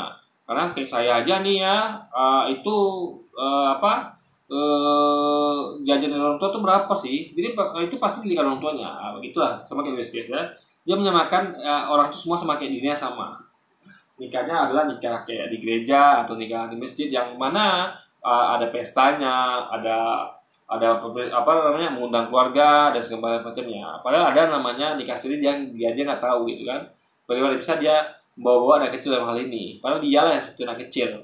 Karena pengetahuannya terbatas gitu kan. Dia nggak tahu ada hal-hal seperti ini di luar sana gitu kan. Ini yang Islam. Entahlah bu. Dia mengatakan dia sebenarnya sudah bersyahadat tapi belum Islam. Ini maksudnya bagaimana? Apakah seorang yang bersyahadat belum tentu Islam atau bagaimana? Nah, makanya saya terangkan ya. Islam seseorang itu dari hati ya. Baru dari lisan. Paham ya? Jadi seorang tuh belum bisa dikatakan Islam. Karena Islam tuh guys ya adalah tunduk kepada Allah, tunduk. Jadi kalau Anda tunduk itu butuh hati. Anda tidak mungkin tunduk pada sesuatu kalau hati Anda belum tunduk, cuma lisan saja. Paham ya? Contoh, Anda berikrar ke saya nih. Saya berikrar kepada Presiden Jokowi, hanya lisan saja. Saya mengakui dia Presiden kita Indonesia. Tapi hanya lisan saja, hati saya nggak mengakui. Ya, karena saya menilai dia nggak pantas Jokowi itu jadi presiden gitu kan. Nah, jadi lisan saya mengakui dia Presiden Indonesia, tapi hati saya tidak mengakui. Nah, itu secara resmi saya bukanlah orang yang istilahnya itu ya adalah orang yang ya bisa dikatakan bahwa saya itu adalah 100% saya tuh pendukung dia atau 100% saya tuh meyakini dia presiden kita, karena hati saya tidak mengakui, cuma lisan saya saja. Nah, itu poinnya adalah ya belum sah gitu guys, belum sah. Karena hati itu yang penting. Kadang orang nggak perlu ngomong ya, cukup hatinya saja itu udah cukup. Cuman ikrar itu hanya supaya lebih memantapkan saja, ya. Sama kayak misalnya Anda, Tuhan namanya kan ya, Anda mencintai istri Anda, tapi Anda tidak mencintai dalam hati, cuman ngomong saja, Dek, aku cinta, abang cinta sama Dek, misalnya kan, sayang sama Dek. Tapi hati kita mengatakan tidak, aku tidak cinta kok sama kamu, ya kan? Aku cuma terpaksa saja, ya kan? Karena aku mungkin incar kekayaan kamu, gitu kan? Tapi ya hati kita tidak gitu. Nah, itu kita belum bisa dikatakan mencintai dia, belum bisa, ya, belum sah kita mencintai dia, ya kan? Karena kita munafik gitu guys. Tapi kalau kita udah yakin hati kita mencintai dia, itu baru sah kita mencintai dia, ya, baru sah hubungan itu. Karena hubungannya itu kan kalau cuma lisan ya, hati tidak, itu kan berantakan. Dalam artian mana bisa hubungan dijalin tanpa hati guys, cuma sekedar seremonial gitu kan. Sama kayak orang yang bekerja di perusahaan tapi hatinya sebenarnya malas kerja di situ. Apa yang bisa diberikan untuk perusahaan itu coba? Apa? Kerja pasti malas-malasan, ya kan? Kerja kalau ada bos saja gitu. Nah, jadi sahnya orang masuk Islam itu adalah bukan sahnya ya, afdolnya hatinya dulu. Ya, karena Allah tuh menilai hati. Ya, Allah menilai hati. Iman, jadi makanya Islam itu ada namanya iman dan takwa. Ya, nggak cukup hanya takwa ataupun iman. Nah, iman itu bukannya lisan. Iman tuh hati kuncinya, hati. Iman artinya percaya. Percaya itu letak di hati, bukan di lisan. Paham ya? Jadi misalnya kayak apa ya? Misalnya kayak Anda mau sedekah lah. Kalau Anda kasih uang ke orang sedekah, tapi hati Anda tidak ikhlas, Anda nggak dapat pahala. Sia-sia sedekah Anda gitu. Pahala Anda akan dinilai kalau hati Anda ikhlas. Sama kayak masuk Islam. Kalau hati Anda ikhlas masuk Islam, lisan Anda menguatkan, itu ada nggak sia-sia masuk Islam, alias Anda tuh sah. Tapi kalau hati Anda sebenarnya tidak mau, hanya karena terpaksa, lisan Anda mengatakan, Anda belum sah masuk Islam, gitu guys. Sama kayak ada sia-sia bersedekah, karena Anda tidak ikhlas gitu kan. Nah, jadi dibutuhkan masuk Islam itu adalah ikhlasan, nah itu dari hati. Lisan itu hanya output dari hati. Hati yang ikhlas akan melakukan lisan yang ikhlas. Jadi waktu itu dia belum ikhlas guys, makanya dia perlu sadar ulang ya. Dan juga itu untuk kan ibaratnya kan kalau sesuatu belum mantap, ya kan bagusnya dimantapkan gitu. Nah itu prinsip Islam ya. Jadi nggak ada sekali baptis, itu nggak ada. Kita sadar berkali-kali. Gunanya untuk selalu memantapkan iman agar kita tuh dicatat sebagai orang yang selalu beriman guys. Jadi iman tuh perlu dijaga. Bukan hanya beriman sekali habis itu kita lepas tangan, enggak. Dijaga terus, dicas terus ya. Jadi hati kita terus dalam keadaan beriman ya. Caranya adalah dengan menimba ilmu, sehingga kita makin percaya kita dengan ilmu yang luas tadi, kita makin meyakini kebenaran Islam, sehingga iman kita akan terus dicas ya, di refresh terus guys. Itu poinnya. Karena saya belum mengerti kenapa ada usaha dari Don Ditan ini kembali lagi mensahadatkan orang ini. Sedangkan kan dia nggak pernah balik lagi ke Kristen, dia nggak pernah ke agama lain yang sebelumnya dia sudah sahadat dan sekarang kok dia sahadat lagi. Makanya belajar Luis ya, Islam itu membutuhkan sahadat yang ikhlas, yang dari hati, bukan cuma lisan doang. Karena terpaksa ikut suami. Sahadat itu harus bukan dari keterpaksaan, tapi dari hati. Makanya Islam itu ya, makanya Luis belajar ya, kami itu bersahadat ya minimal 5 kali sehari dalam sholat. Ketika duduk di duduk tasyahud akhir ya, 5 kali minimal dalam sehari kami bersahadat. Lalu lagi kalau sholat sunnah, sholat tahajud, sholat dan lain-lain gitu kan. Nah, lu lagi dalam banyak kesempatan gitu kan. Terus tuh jangan samakan ini dengan baptis yang cuma sekali aja. Kalau baptis ya, kalau makanya guys ya, ini terbatas referensinya ya, referensi terbatas. Jadi dia tuh selalu melihat sesuatu tuh berdasarkan dirinya.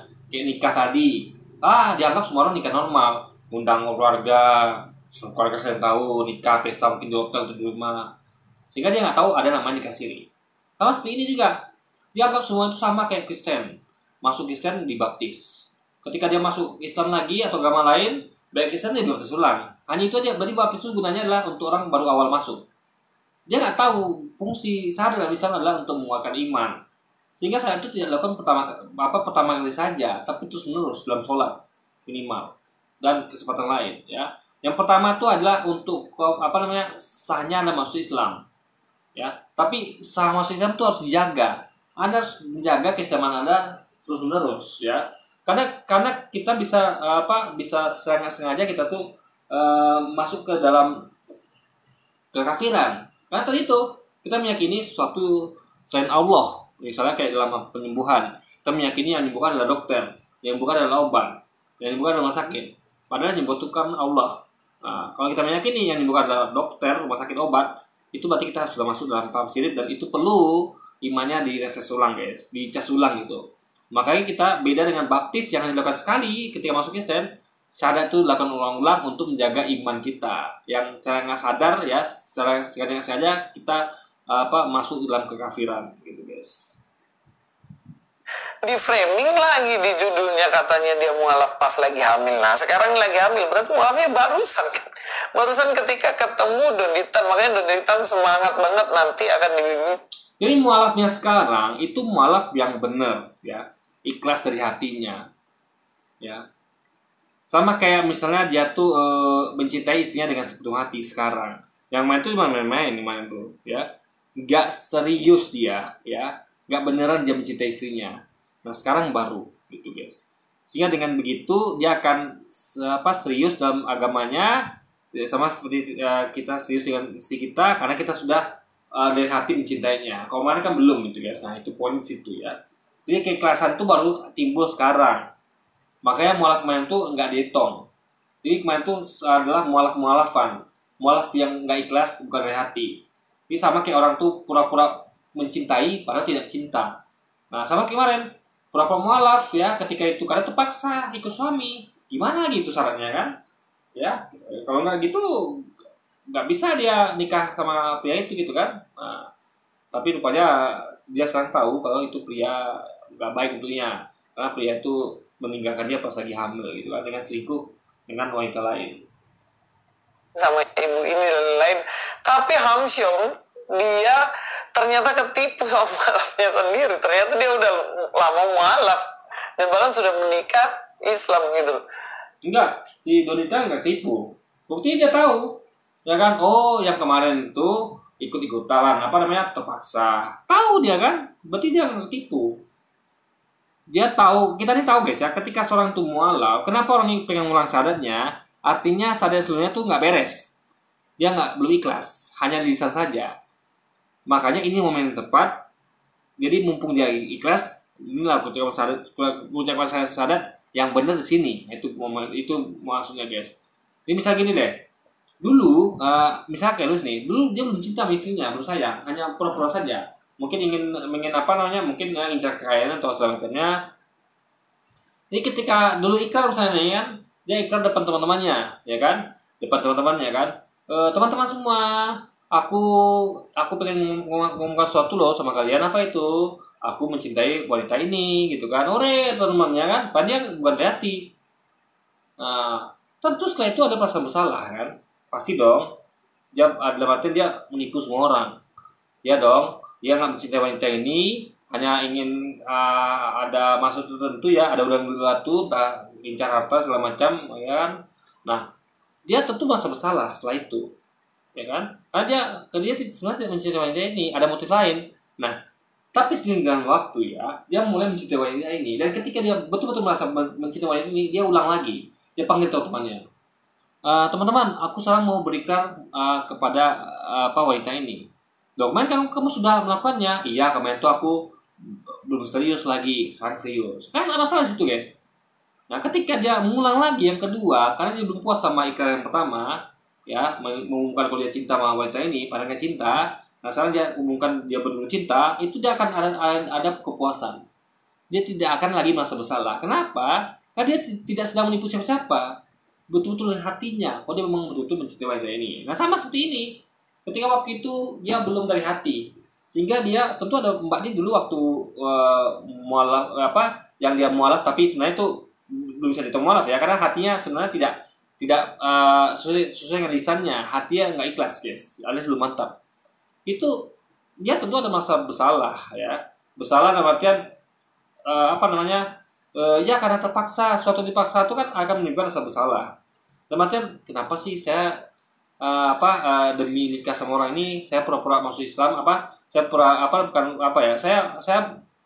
bukan saya sadar tapi bukan dari hati saya sih gitu kan. Saya nggak betul-betul bersahadat, dalam artian hanya lisan saya bersahadat tapi hati saya tidak gitu kan. Hati saya tuh motifnya bukan karena saya memang yakin sama Islam, tapi karena hanya mau agar bisa nikah sama pria ini. Dia pasti akan timbul salah di hati dia, maka dia tebus sekarang, guys. Dia tebus sekarang karena hati dia sudah mantap. Ya, dia memang masuk Islamnya sekarang ini asalnya karena dia memang meyakini Islam sebagai apa yang benar, bukan karena karena menikah dengan suaminya. Itu di situ harus paham poinnya, guys.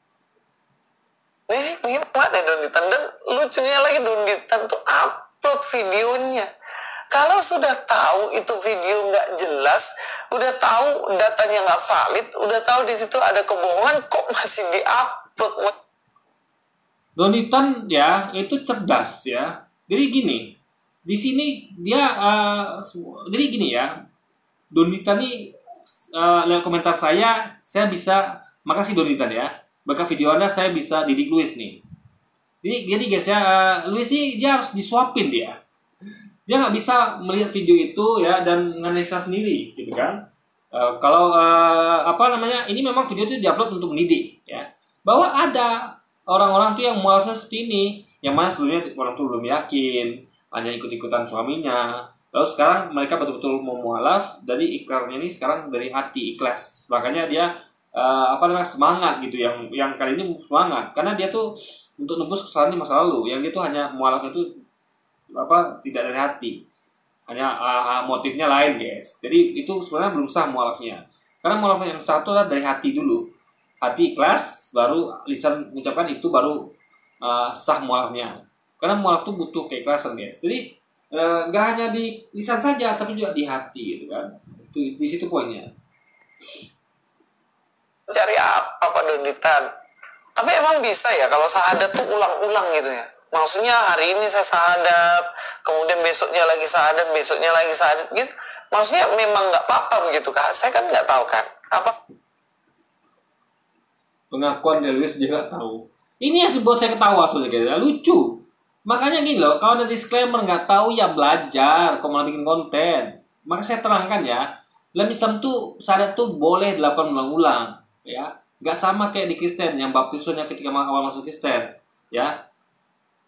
Untuk syarat sah masuknya Islam pertama kali itu butuh syahadat dan dari hati yang ikhlas. Dari hati ikhlas itu akan mengeluarkan lisan yang ikhlas juga. Itu syarat sah pertama orang itu mualaf, ya. Mualaf artinya berpindah dari agama non Muslim ke Islam. Nah, setelah dia Muslim, dia harus tetap menjaga imannya. Kan dia kan tadi kan beriman itu artinya. Jadi bukti berimannya apa? Dia ucapkan kalimat syahadat, mengikrarkan imannya, kepercayaannya. Ini kepercayaan itu bukan hanya sifat di hati, tapi juga diikrarkan. Jadi lengkaplah syahadatnya gitu kan. Nah, bukan cuma dalam hati. Imannya lengkap, bukan syahadat lengkap ya. Jadi imannya lengkap setelah dia bersyahadat di hati dan di lisan. Nah, cuman dalam Islam ya kita tahu ada namanya dosa syirik.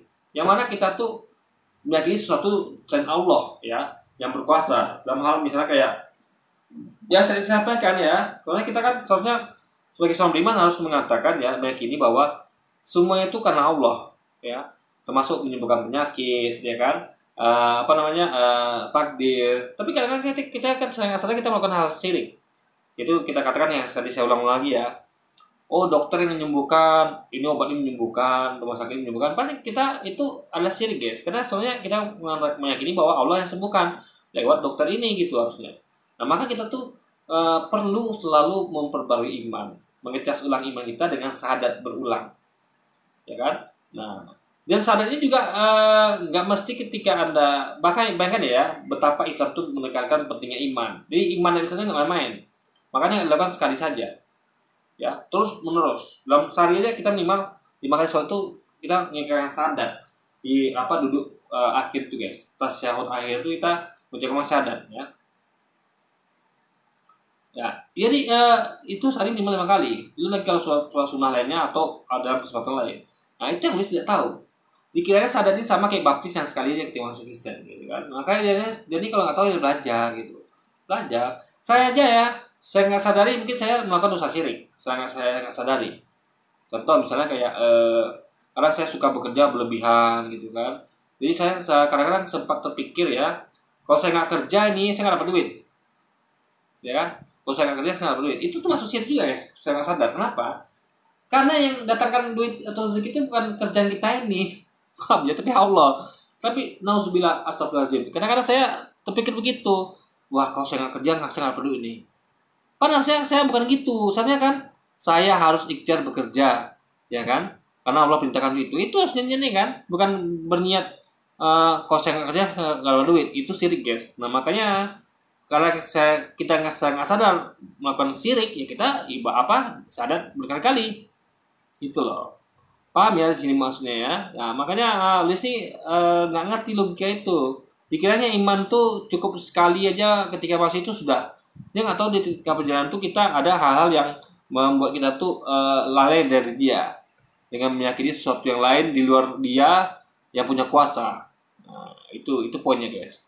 Misalnya juga kayak Luis, misalnya kayak percaya orang pintar misalnya, dia percaya orang pintar itu bisa menyembuhkan, atau dia percaya pada ramalan. Nah, padahal yang berkuasa itu kan Allah Tuhan, yang Tuhan takdir kita, bukan peramal. Nah, atau percaya pada pawang hujan misalnya, itu sudah syirik guys. Nah, itu Luis tidak tahu dia, ya kan?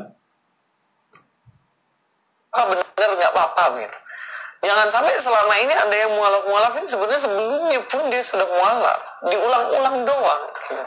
Nah kayak gini. Jadi mualaf itu adalah beda, ingat ya, mualaf dan syariat itu adalah dua hal berbeda ya.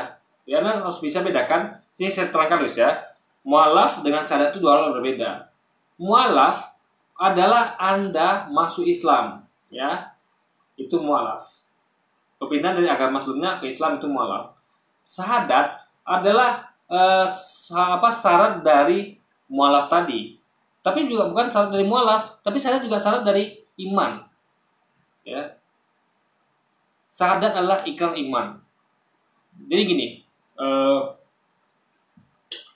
ya kayak orang mau masuk Islam, ya kan? Nah, tentu dia kan soalnya belum beriman, ya kan, kepada Islam. Lalu dia mau masuk Islam, artinya dia tentu harus punya iman. Iman adalah dia percaya kepada Islam. Baru dia bisa masuk Islam. Nah, untuk itu dia perlu berikrar, ya, bersyahadat, mengikrarkan imannya. Jadi dia kan punya iman tuh. Tapi iman tuh harus diikrarkan dia. Iman yang ikhlas tadi ya, hatinya sudah ikhlas menerima Islam sebagai agama benar, dan dia meyakini itu diikrarkan melalui lisannya. Hati yang ikhlas itu diikrarkan melalui lisannya. Nah, saat itulah dia jadi mualaf sah. Mualafnya benar. Ada mualaf yang belum benar, yang belum mantap, yang mana dia belum meyakini, tapi dia ikut-ikutan. Karena mungkin bisa nikah dengan pria muslim yang dari mbak tadi awalnya itu kan, itu dia mualafnya mualaf tapi belum bisa dikatakan mualaf. Artinya belum mantap mualafnya guys, masih diragukan. Ya kan? Dalam artian imannya kepada Islam itu masih belum sempurna, belum mantap gitu. Karena Anda masuk itu kan harus total. Kita masuk ke suatu itu harus dengan yakin sepenuhnya. Gak bisa dong Anda misalnya kayak masuk Islam tuh cuman ikut-ikutan tapi nggak yakin. Nah, jadi perlu keyakinan dan dibuktikan lewat lisan yang ikhlas tadi guys. Karena hati yang ikhlas akan melahirkan lisan yang ikhlas. Nah, itulah disebut mualaf. Nah, ketika kita bersadar ulang, itu kita nggak sebut lagi mualaf, enggak. Mualafnya sudah awal tadi ya, awal dari sadar yang ikhlas itu udah mualaf. Nah, jadi iman itu perlu di-refresh, diperbarui tiap saat. Karena kita berpeluang melakukan kesyirikan. Nah, ketika kita sadar lagi, yang berulang itu kita nggak sebut mualaf, enggak. Karena kita mualaf kita sudah berpindah dari kita gimana gitu loh, kita sudah berpindah dari kekafiran kepada keimanan, ya, udah pindah. Nah, cuman iman itu kan perlu dijaga. Misal gini, Anda kan misalnya Anda mau nikah sama istri Anda nih, lalu Anda berikrar dari hati ya. Saya terima nikahnya misalnya ini binti ini dengan mas kawin sekian ini atau sebagai alat sholat, itu sah. Hati kita memang yakin untuk nikahi dia, sah kan? Berarti kita sah jadi dari posisi jomblo menjadi posisi orang yang sudah menikah. Jomblo jadi menikah gitu kan posisinya, udah sah. Nah, cuman sehingga waktu kita perlu menjaga pernikahan ini, ya, karena bisa jadi pernikahan ini sering waktu ada keretakan, ada misalnya kita tuh nggak sengaja kita tuh apa namanya ya, ngomong talak dan segala macam, ya kan. Nah, bukan cerai ya, kita ngomong suatu hal yang membuat kita tuh merusak perkawinan lah gitu, tapi tidak sampai cerai gitu kan. Nah,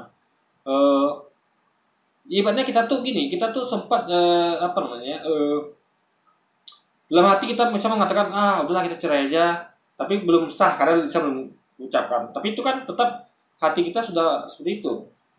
Nah, sehingga kepercayaan kita kan hilang.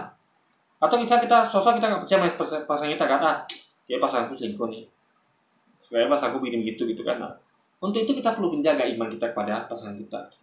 Dengan apa caranya? Itu tadi, ya, kita membuktikan kita tuh memang cinta sama dia. Dengan mengatakan dengan tulis ya, dengan beberapa momen adalah aku sayang kamu. Dia kan sering orang gitu kan, sayang, aku sayang kamu gitu kan, aku cinta kamu. Itu kan untuk merefresh kepercayaannya pada istrinya gitu. Maka dia, atau dia ngomong sendiri deh misalnya, aku masih mencintainya gitu kan, agar hubungan ini terus harmonis, karena dia menimbulkan kembali kecintanya. Misalnya mulai merasa ragu sama pasangannya, dia gimana ya, dia kayaknya aku sudah mulai bosan sama dia atau mulai nggak suka. Nah, kita perlu kuatkan iman kita, kepercayaan kita pada dia, yang mengatakan aku masih mencintainya. Nah, jadi harus terus di refresh guys gitu. Rasa cinta itu harus terus dipupuk gitu kan. Nah, maka juga dengan cara misalnya kayak memberikan dia hadiah, memperhatikan dia dan diperhatikan gitu. Jadi menjaga hubungan itu penting, seperti menjaga iman ya. Makanya biasanya nggak paham bahwa iman itu sama seperti suatu, iman itu kan adalah rasa percaya kita pada Tuhan dan syariatnya. Itu iman ya. Kita percaya pada Tuhan itu dan syariatnya. Maka kita mengikuti syariatnya yang dibawa oleh nabinya. Itu bukti kita beriman ya. Jadi ya, orang beriman itu akan mau dengan rela melaksanakan syariatnya ya, karena dia percaya pada syariatnya dan percaya pada Tuhannya. Nah, tapi itu kan perlu dijaga sewaktu ya, perlu dijaga. Jadi nggak hanya pas pertama kali masuk, tapi juga perlu terus-menerus hingga sampai akhir hayatnya ya. Dijaga iman itu gitu. Kepercayaan ini kepercayaan kita tuh dijaga terus. Dia sampai kita tuh melakukan suatu hal yang kita tuh jadi nggak percaya sama agama kita, ya kan? Jadi kita tuh harus dalam posisi selalu percaya pada agama kita, sehingga kita tuh ketika melakukan segala sesuatu agama kita akan selalu yakin gitu guys, akan selalu yakin kalau kita tuh memang percaya sama agama kita. Karena kayak ada kerja di perusahaan, ada terus ingatkan diri bahwa saya percaya sama perusahaan ini, saya percaya kerja sini, saya akan jadi sukses di sini gitu kan. Nah, jadi dia adalah mualaf itu adalah pertama kali ketika dia masuk Islam itu mualaf ya. Nah, mbak itu udah mualaf dulu, tapi mualafnya masih diragukan, maka dia ulang mualafnya. Nah, perkara dia mengucapkan syahadat berkali-kali ya, itu adalah untuk mengingatkan ya, agar imannya dia tuh sebenarnya masih beriman gitu. Dia tidak keluar dari iman. Kalaupun dia nggak sengaja keluar dari iman dengan meyakini sesuatu yang berkuasa selain Allah, maka dia harus menipis imannya guys. Itu logikanya. Ini Boyo kalau nipu itu yang pintar dikit, Boyo yang bikin fakta itu yang konsisten ya. Tadi nggak tahu ya kan, nggak tahu gimana mau ngomong. Kalau nggak tahu ya belajar Luis. Jadi jangan malah so tahu seperti ini gitu kan. Makanya guys ya, ini memalukan loh. Kalau saya nggak tahu, disclaimer nggak tahu, saya nggak mau bikin konten gitu kan. Saya bikin konten yang saya tahu aja. Karena kalau kayak gitu kan akan orang kan nilai kan, aduh Luisnya dia nggak tahu gitu kan. Tapi sosok bikin konten dan itu kita buktikan namanya nggak tahu, yang ada namanya nikah siri dan segala macam itu dia nggak tahu guys. Dengan inkonsisten kan rugi sendiri, kan dirinya sendiri ketahuan bohongnya. Ya, Donditan kita jelas-jelas tahu bahwa dia membuat video ini dengan thumbnail yang bombastis dan luar biasa, di mana dia mengatakan ibu ini sedang hamil dan kemudian karena mualaf dan dia hamil ditinggalin sama suaminya. Tahu ya arah dari judul ini apa? Arah dari judul ini pasti dia ingin mengatakan bahwa perempuan ini mualaf dan kemudian karena suaminya nggak terima ditinggalinlah perempuan ini, dan demi kemualafannya dia rela ditinggalin suaminya. Kan framingnya gitu nih guys. Tapi persoalannya masa? Nggak, judulnya mana nih? Saya mau lihat judulnya ya. Judulnya mana? Bentar, kita putar dulu ya.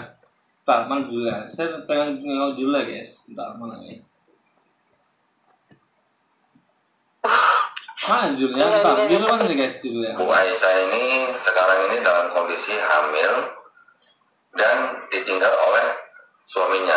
Begitu betul Bu Aisyah? Bukan ditinggal juga sih, tapi saya yang meninggalkan karena Bu Aisyah meninggal. dia selingkuh. Mana ya judulnya guys? Bentar. Saya nggak tahu lagi judulnya. Bentar, kita cepatkan ya.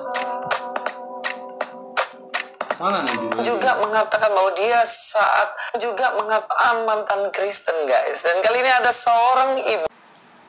Oke, saya temukan guys. Bentar, aduh mana ya?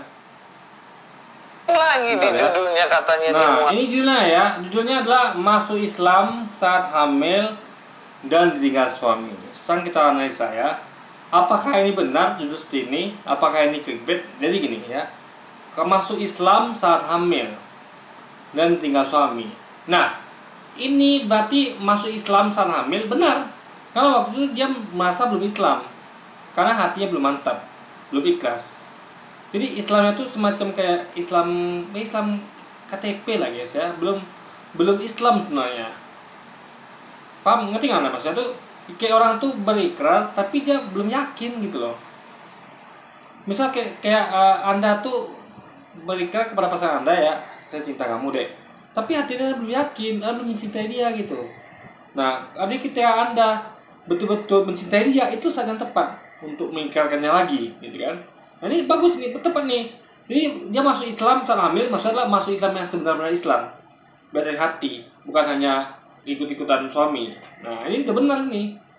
Jadi masuk Islamnya mantap saat ini, itu maksudnya guys ya.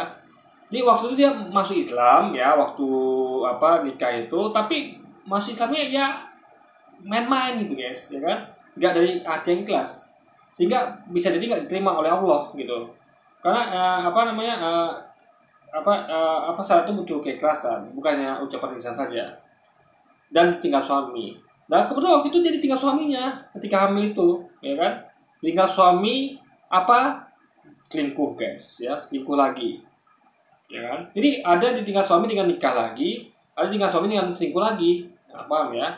Nah, nikah laginya pun harus apa dulu? Nikahnya adalah yang ditinggal suami nikah lagi itu maksudnya adalah dia tuh jadi tidak tidak dianggap, dalam artian suaminya ini enggak poligami secara baik, ya. Jadi yang istilahnya ditelantarkan, alias tidak adil, guys. Itu baru ditinggal suami. Nah, sama kayak ini kan. Kalau poligami saja bisa jadi tidak adil, misalnya ada suami mau poligami, lalu dia poligami dan tidak adil. Nah itu dia sama dengan meninggalkan istrinya, walaupun dia poligami. Tapi kalau dia adil ya, dia sama-sama adil kepada kedua suami istrinya, itu dia tidak meninggalkan istrinya berarti. Tapi meninggalkan istrinya ketika poligami adalah ketika dia tidak adil. Sama apalagi kalau selingkuh itu sudah pasti tidak adil pada istrinya. Itu berarti de facto udah dinilai meninggalkan istri. Jadi ketika kita pergi dengan wanita lain, selingkuhan kita, itu berarti kita tidak beradil pada istri, dalam artian sama dengan kita meninggalkan istri kita, gitu loh guys. Nah, jadi ini juga sudah tepat sekali, gitu kan? Biasanya nggak paham gitu kan?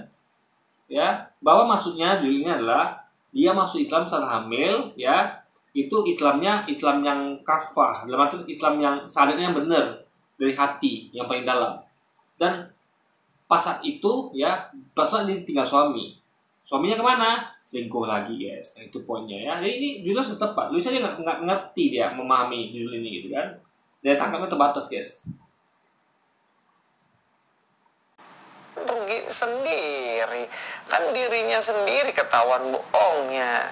Ya, Donditan kita jelas-jelas tahu bahwa dia membuat video ini dengan thumbnail yang bombastis dan luar biasa, di mana dia mengatakan ibu ini sedang hamil dan kemudian karena mualaf dan dia hamil ditinggalin sama suaminya.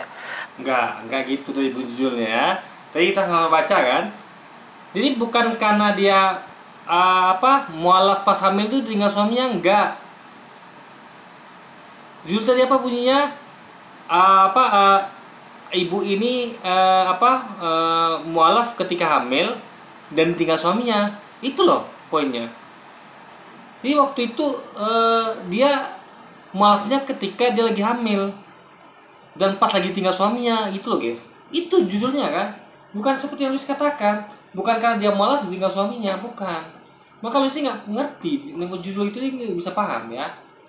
Ibu ini mualaf ya ketika hamil, ya bersahadat mualaf ketika hamil dan ditinggal suaminya.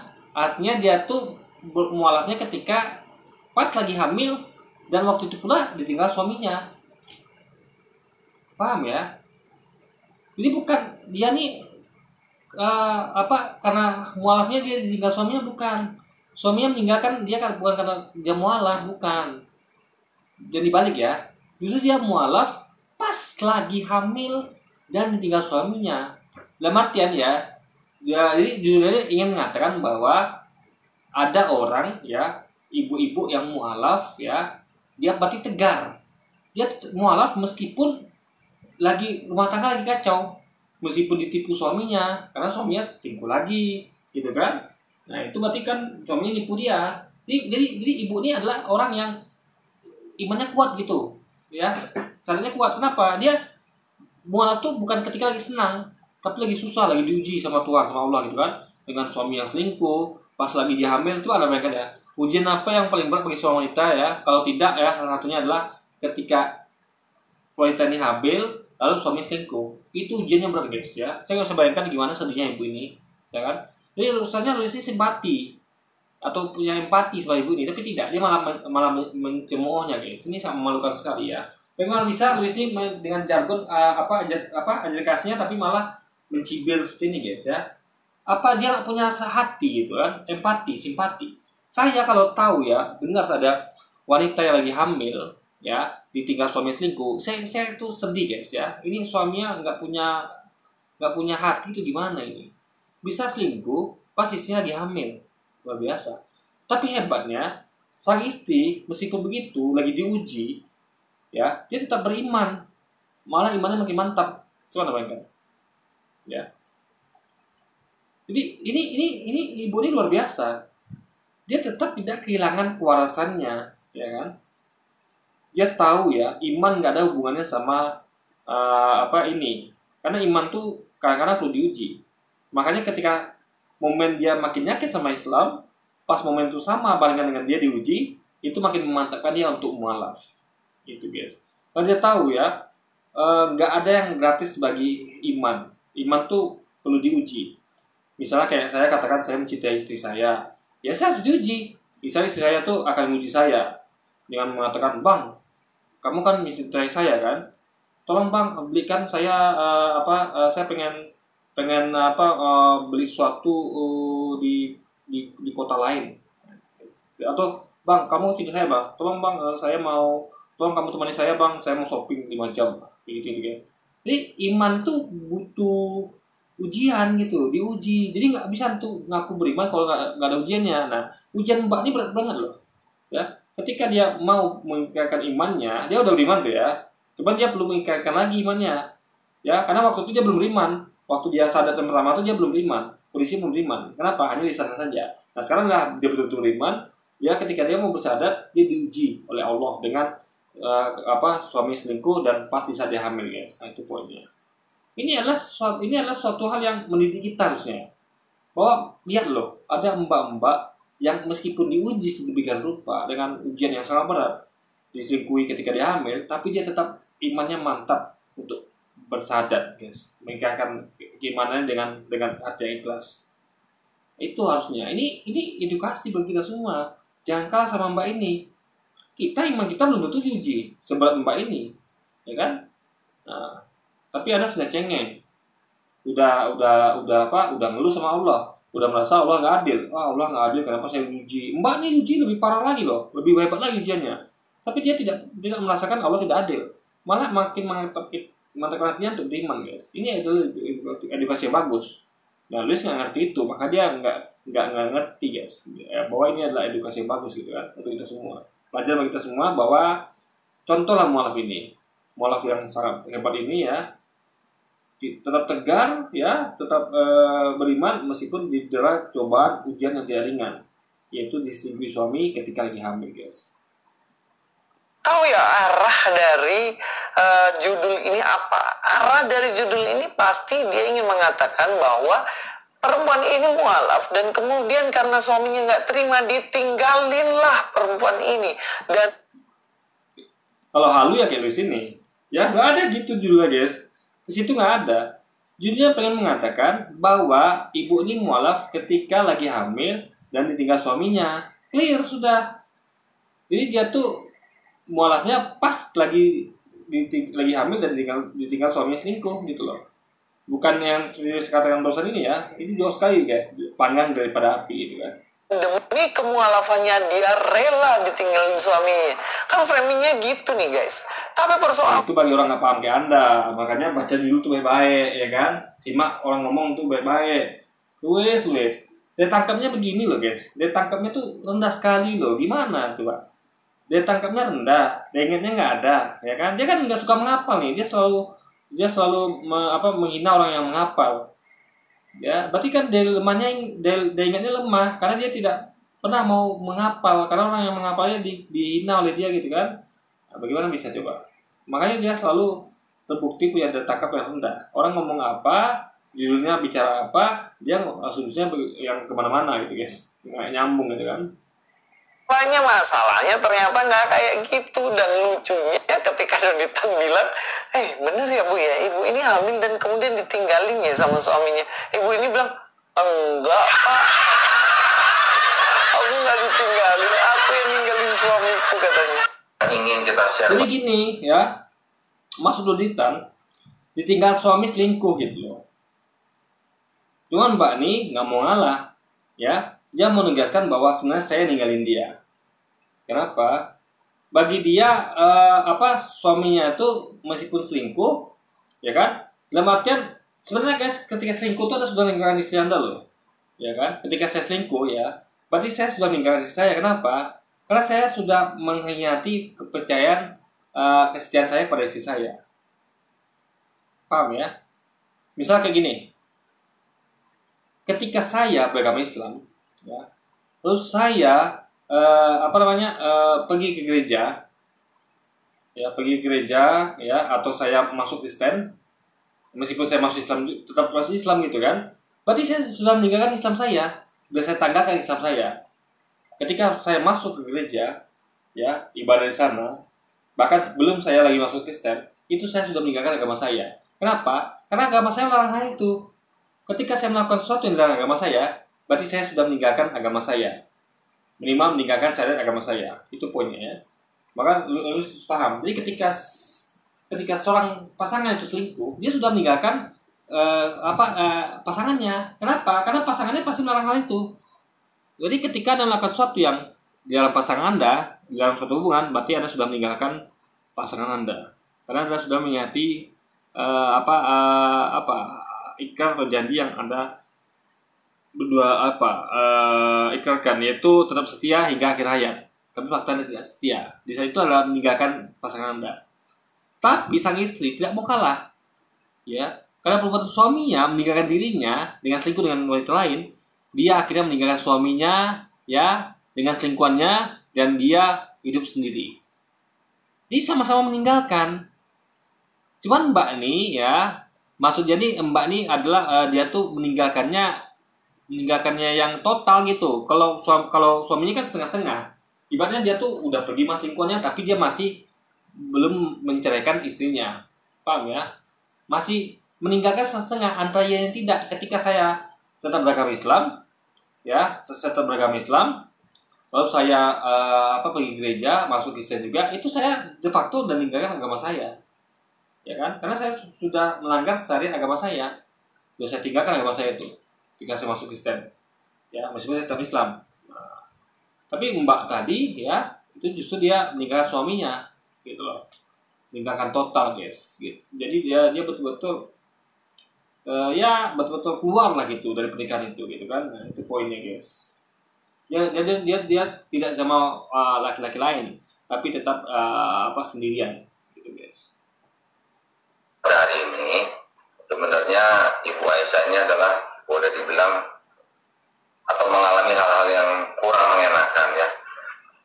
Namun alhamdulillahnya Ibu Aisyah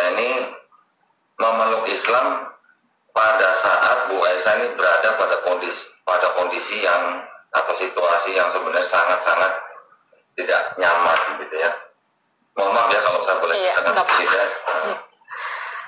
Bu Aisyah ini sekarang ini dalam kondisi hamil dan ditinggal oleh suaminya, begitu betul Bu Aisyah? Bukan ditinggal juga sih, tapi saya yang meninggalkan karena Bu Aisyah meninggal. dia selingkuh. Itu kan mungkin ibu ini apa ya guys ya, apa istilahnya, bagi dia itu belum meninggalkan. Tapi kalau selingkuh itu sudah ditinggal namanya, ditinggal selingkuh namanya ya, ditinggal dengan selingkuhan gitu loh guys. Cuma mungkin bagi dia itu belum total ninggalinnya. Dalam artian mungkin ketika dia ninggalin dia dengan selingkuhannya, mungkin dia masih tetap ya tetap inilah karena kan belum ketahuan. Nah, akhirnya mungkin begitu ketahuan, ya kan, mungkin suaminya sebelum ketahuan tuh masih pulang rumah gitu kan, tapi dia punya selingkuhan. Nah, tapi ketika ketahuan, di sebelum suaminya tuh karena ketahuan kan pasti suaminya akan tinggalkan dia, karena udah ketahuan sama selingkuhannya gitu kan. Mending dia ninggalin duluan gitu. Nah, jadi dia tuh pergi di rumah nggak balik-balik lagi. Kalau suaminya tadi kan karena selingkuh belum ketahuan, dia masih balik-balik ke rumah gitu kan. Menganggap istrinya nggak tahu gitu guys. Nah, tapi secara faktual dia sudah ketika selingkuh itu sudah meninggalkan istrinya seharusnya. Cuman karena belum ketahuan, makanya dia masih bolak balik gitu guys. Gitulah logika pikirnya.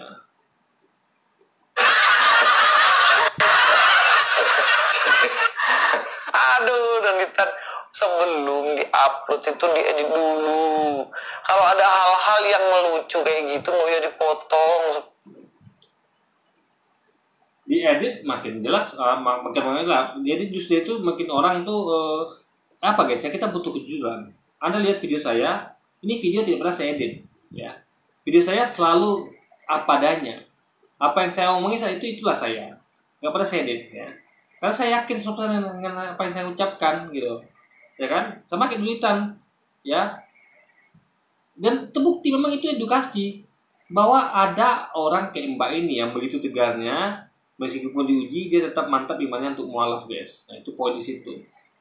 Justru bagus nggak diedit, sehingga orang tahu ada orang seperti ini gitu, yang perlu kita contoh gitu kan. Nah lu pasti nggak ngerti ya gituan, makanya minta edit sehingga hilanglah contoh yang baik itu yang kita contoh gitu kan. Nah, makanya kalau sih nggak paham tuh yang sebenarnya belajar gitu. Jadi bagian yang harusnya perlu diedit tuh jangan diedit. Jadi jujur lah kayak kita. Makanya ya dia ini kenapa potong-potong video ya. Itu bukti jujurnya dia, harusnya kan sampaikan lengkap. Kayak dia bisa kayak Ustaz Muzir ngomong kalau aku bunuh kau, itu kan potongan. Harusnya kan dia sampaikan ceramahnya lengkap harusnya. Kayak saya nih, saya sampaikan komentarnya lengkap guys. Di awal dia bikin video sampai akhir tuh saya komentari lengkap. Sehingga tidak ada potong-potongan, tidak ada editan di video saya. Itulah buktinya kejujuran dari kita, dari saya. Saya jujur ya. Jadi saya nggak kayak Luis yang nggak jujur. Jadi banyak video diedit ya. Mungkin kalau dia salah ngomong, dieditnya. Saya enggak. Saya yakin dengan kata-kata saya 100%. Saya bisa bertanggungjawabkannya. Makanya saya tidak pernah ngedit video saya, ya. Karena saya tidak saya mengomentari suatu hal yang sangat benar. Jadi tidak ada keraguan-keraguan ketika saya berkomentar, guys. Supaya nggak malu-maluin dirinya sendiri. Dan juga udah jelas-jelas kan sebenarnya dia ini yang tinggalin suaminya. Katanya suaminya selingkuh. Dan dia tinggalin, kemudian dia mau syahadat lagi, sedangkan dia ditinggal suaminya dengan selingkuhannya. Ketika seorang suami selingkuh, dia sudah meninggalkan istrinya. Saya, selama saya belum selingkuh, artinya saya masih bersama saya. Ketika saya selingkuh, itu saya sudah tidak bersama istri saya lagi secara de facto. Kenapa? Karena saya bersama dengan wanita lain. Ingat ya, selingkuh artinya Anda bersama dengan wanita lain. Ya, nggak mungkin dong Anda selingkuh, Anda bersama istri Anda kan nggak mungkin. Pasti Anda sedang bersama dengan wanita itu kan. Nah, di saat Anda selingkuh, artinya Anda sedang meninggalkan istri Anda dan berpaling kepada wanita lain, yaitu selingkuhan Anda. Itu poin di situ guys, yang mulai tidak paham, ya kan? Jadi Mbak ini meninggalkan bukan dengan selingkuhan gitu, tapi yang suaminya meninggalkan Mbak ini dengan selingkuhannya gitu, ya kan? Jadi Mbak ini dia nggak mau kalah. Nah, mungkin Mbak ini mau kalah sehingga dia katakan dia nggak mau dilecemen guys. Oh bukan suami saya ninggalin saya, tapi saya ninggalin dia. Maksudnya gini, kalau suaminya masih diam-diam gitu, sembunyi-sembunyi kan selingkuh itu kan nggak mungkin terang-terangan guys, nggak mungkin. Jadi suaminya ini meninggalkan Mbak ini dia dengan selingkuhannya tuh masih sembunyi. Mbak ini gentle, langsung dia tinggalkan dengan terang-terangan. Jadi itu maksudnya guys. Jadi maksudnya dia ingin mengatakan bahwa suaminya itu tidak menginginkan dia secara terang-terangan, masih sembunyi. Nah, dia langsung tinggalkan dengan terang-terangan guys. Nah, makanya dia melihat sesuatu yang terang-terangan tuh sebagai meninggalkan. Yang sembunyi-sembunyi itu berarti belum gitu guys. Padahal de facto sembunyi-sembunyi pun sudah meninggalkan. Cuma dengan cara sembunyi-sembunyi gitu guys. Belum jelas gitu kan. Karena namanya sembunyi-sembunyi gitu. Dia sudah sadat sama suaminya. Suaminya yang katanya ninggalin dia atau dia yang ninggalin suaminya, ternyata suaminya adalah Islam, Mbak Dondi. Jadi ini sebenarnya kesaksian mualaf yang arahnya mau kemana sih? Iya, karena suaminya Islam, makanya dia waktu itu terpaksa masuk Islam. Nikah siri mungkin gitu kan.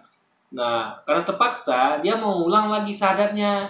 Karena syahadat dalam keadaan terpaksa itu belum sah masuk Islam. Ya, karena dikatakan bahwa tidak ada paksaan dalam Islam. Makanya Anda masuk Islam itu tidak ada paksaan, namun dari hati gitu guys. Nah, itu baru sah masuk Islam.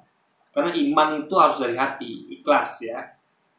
Sama kayak ada sedekah, kalau Anda ngasih duit tapi nggak ikhlas, hati Anda ikhlas, itu nggak dihitung pahala. Sama ketika ada syahadat, hati Anda tidak ikhlas, tidak menerima sepenuh hati, Anda belum dihitung mualaf guys. Karena makanya ada orang nipu-nipu kan program mualaf. Kan dia mengucapkan segala syahadat, padahal dia berarti dia tidak, itu jelas dia mualafnya palsu. Dalam arti dia pura-pura. Tapi ke Mbak ini ya, dia mau syahadat ulang ya, benar-benar dia benar-benar mualaf guys, dari hati ikhlas gitu kan. Sebenarnya mau menyatakan bahwa dia itu rela meninggalkan apapun demi mualafnya, atau sebenarnya mau membongkar bahwa mualaf Anda ini sebenarnya settingan gitu. Dua-duanya tidak ya. Ini sebenarnya pengen ngasih kita contoh ya, bukti bahwa keimanan itu ya tidak keimanan itu adalah harga mati. Apapun kondisi Anda ya, tidak akan mempengaruhi iman Anda. Mau Anda ditinggal suami selingkuh ya kan, mau Anda itu lagi hamil ditinggal, itu nggak pengaruh. Iman tanpa iman gitu loh ya guys. Jadi ibaratnya gitu loh, jangan gara-gara Anda tuh dapat ujian musibah lalu Anda berkata Allah tidak adil, lalu iman Anda lemah. Enggak, justru ketika diuji itu iman Anda makin kuat. Kayak dia nih kan diuji, imannya makin kuat guys. Nah itu adalah pelajaran bagi kita. Agar kita tuh harusnya ketika diuji itu iman kita harus makin kuat, jangan makin kendor guys. Seperti yang dicontohkan oleh Mbak ini gitu kan. Dan saya malah nggak ngerti maksudnya Anda ya apa kan. Padahal dulu Bu Aisyah pada waktu menikah itu ya seolah-olah seperti masuk Islam gitu ya. Iya. Ya pesan dari saya mudah-mudahan. Iya, seolah-olah masuk Islam dalam artian cuma lisannya saja. Sama kayak orang pura-pura masuk Islam. Kamu Islam nggak? Iya Islam. Saya Islam, saya sadar. Padahal artinya tidak. Dia pura-pura aja. Misalnya biar bisa diajak. Misal gini, kamu ngapain? Ajak aku dong ke Mekah. Mekah itu hanya bagi yang Muslim. Kalau yang Muslim nggak boleh masuk. Aku sadar kok. Aku sadar sekarang, ya kan? Aku sadar. Tapi hatinya tidak. Berarti dia bohong sama Tuhan, sama Allah. Dia sebenarnya hatinya tidak ikhlas, ya. Dia hanya agar bisa ke Mekah, pura-pura gitu guys. Nah itu belum dihitung mualaf, ya. Manusia mungkin ngira dia mualaf ya, kan dia bersadar. Tapi Tuhan yang tahu dia belum mualaf gitu. Maka mualaf itu Tuhan terhati dan bisa melihat itu oleh Tuhan. Makanya manusia itu nggak bisa melihat orang. Makanya manusia tuh mengira orangnya mualaf, padahal belum tentu. Allah yang menentukan guys, gitu loh. Kita hanya bisa melihat yang zahir, tapi Allah yang lahir, Allah melihat yang zahir guys, yang tidak tampak, yang goib gitu kan. Lain kali kalau bohong dipersiapin dulu naskahnya supaya konsisten. Jangan sebentar bilang A, sebentar bilang B. Itu namanya tidak konsisten. Bagaimana mau berintegritas, mau jujur, mau dipercaya kalau ternyata kesaksiannya aja inkonsisten. Oke, terima kasih demikian. Jadi kesaksian tidak inkonsisten di situ. Apa adanya justru guys ya. Bahwa dia ngakui bahwa dulu tuh dia masih ikrarnya tuh, sadarnya itu masih belum yakin gitu loh guys. Apa itu guys? Masih belum yakin ibaratnya gitu. Nah makanya sekarang baru yakin. Ini adalah suatu pembelajaran bagi kita yang bagus, edukasi yang bagus gitu. Nah, Lilis nggak paham itu guys, ya kan? Oke, mungkin sekian dulu aja video kita hari ini guys. Sampai jumpa lagi di video-video selanjutnya. Wassalamualaikum warahmatullahi wabarakatuh guys.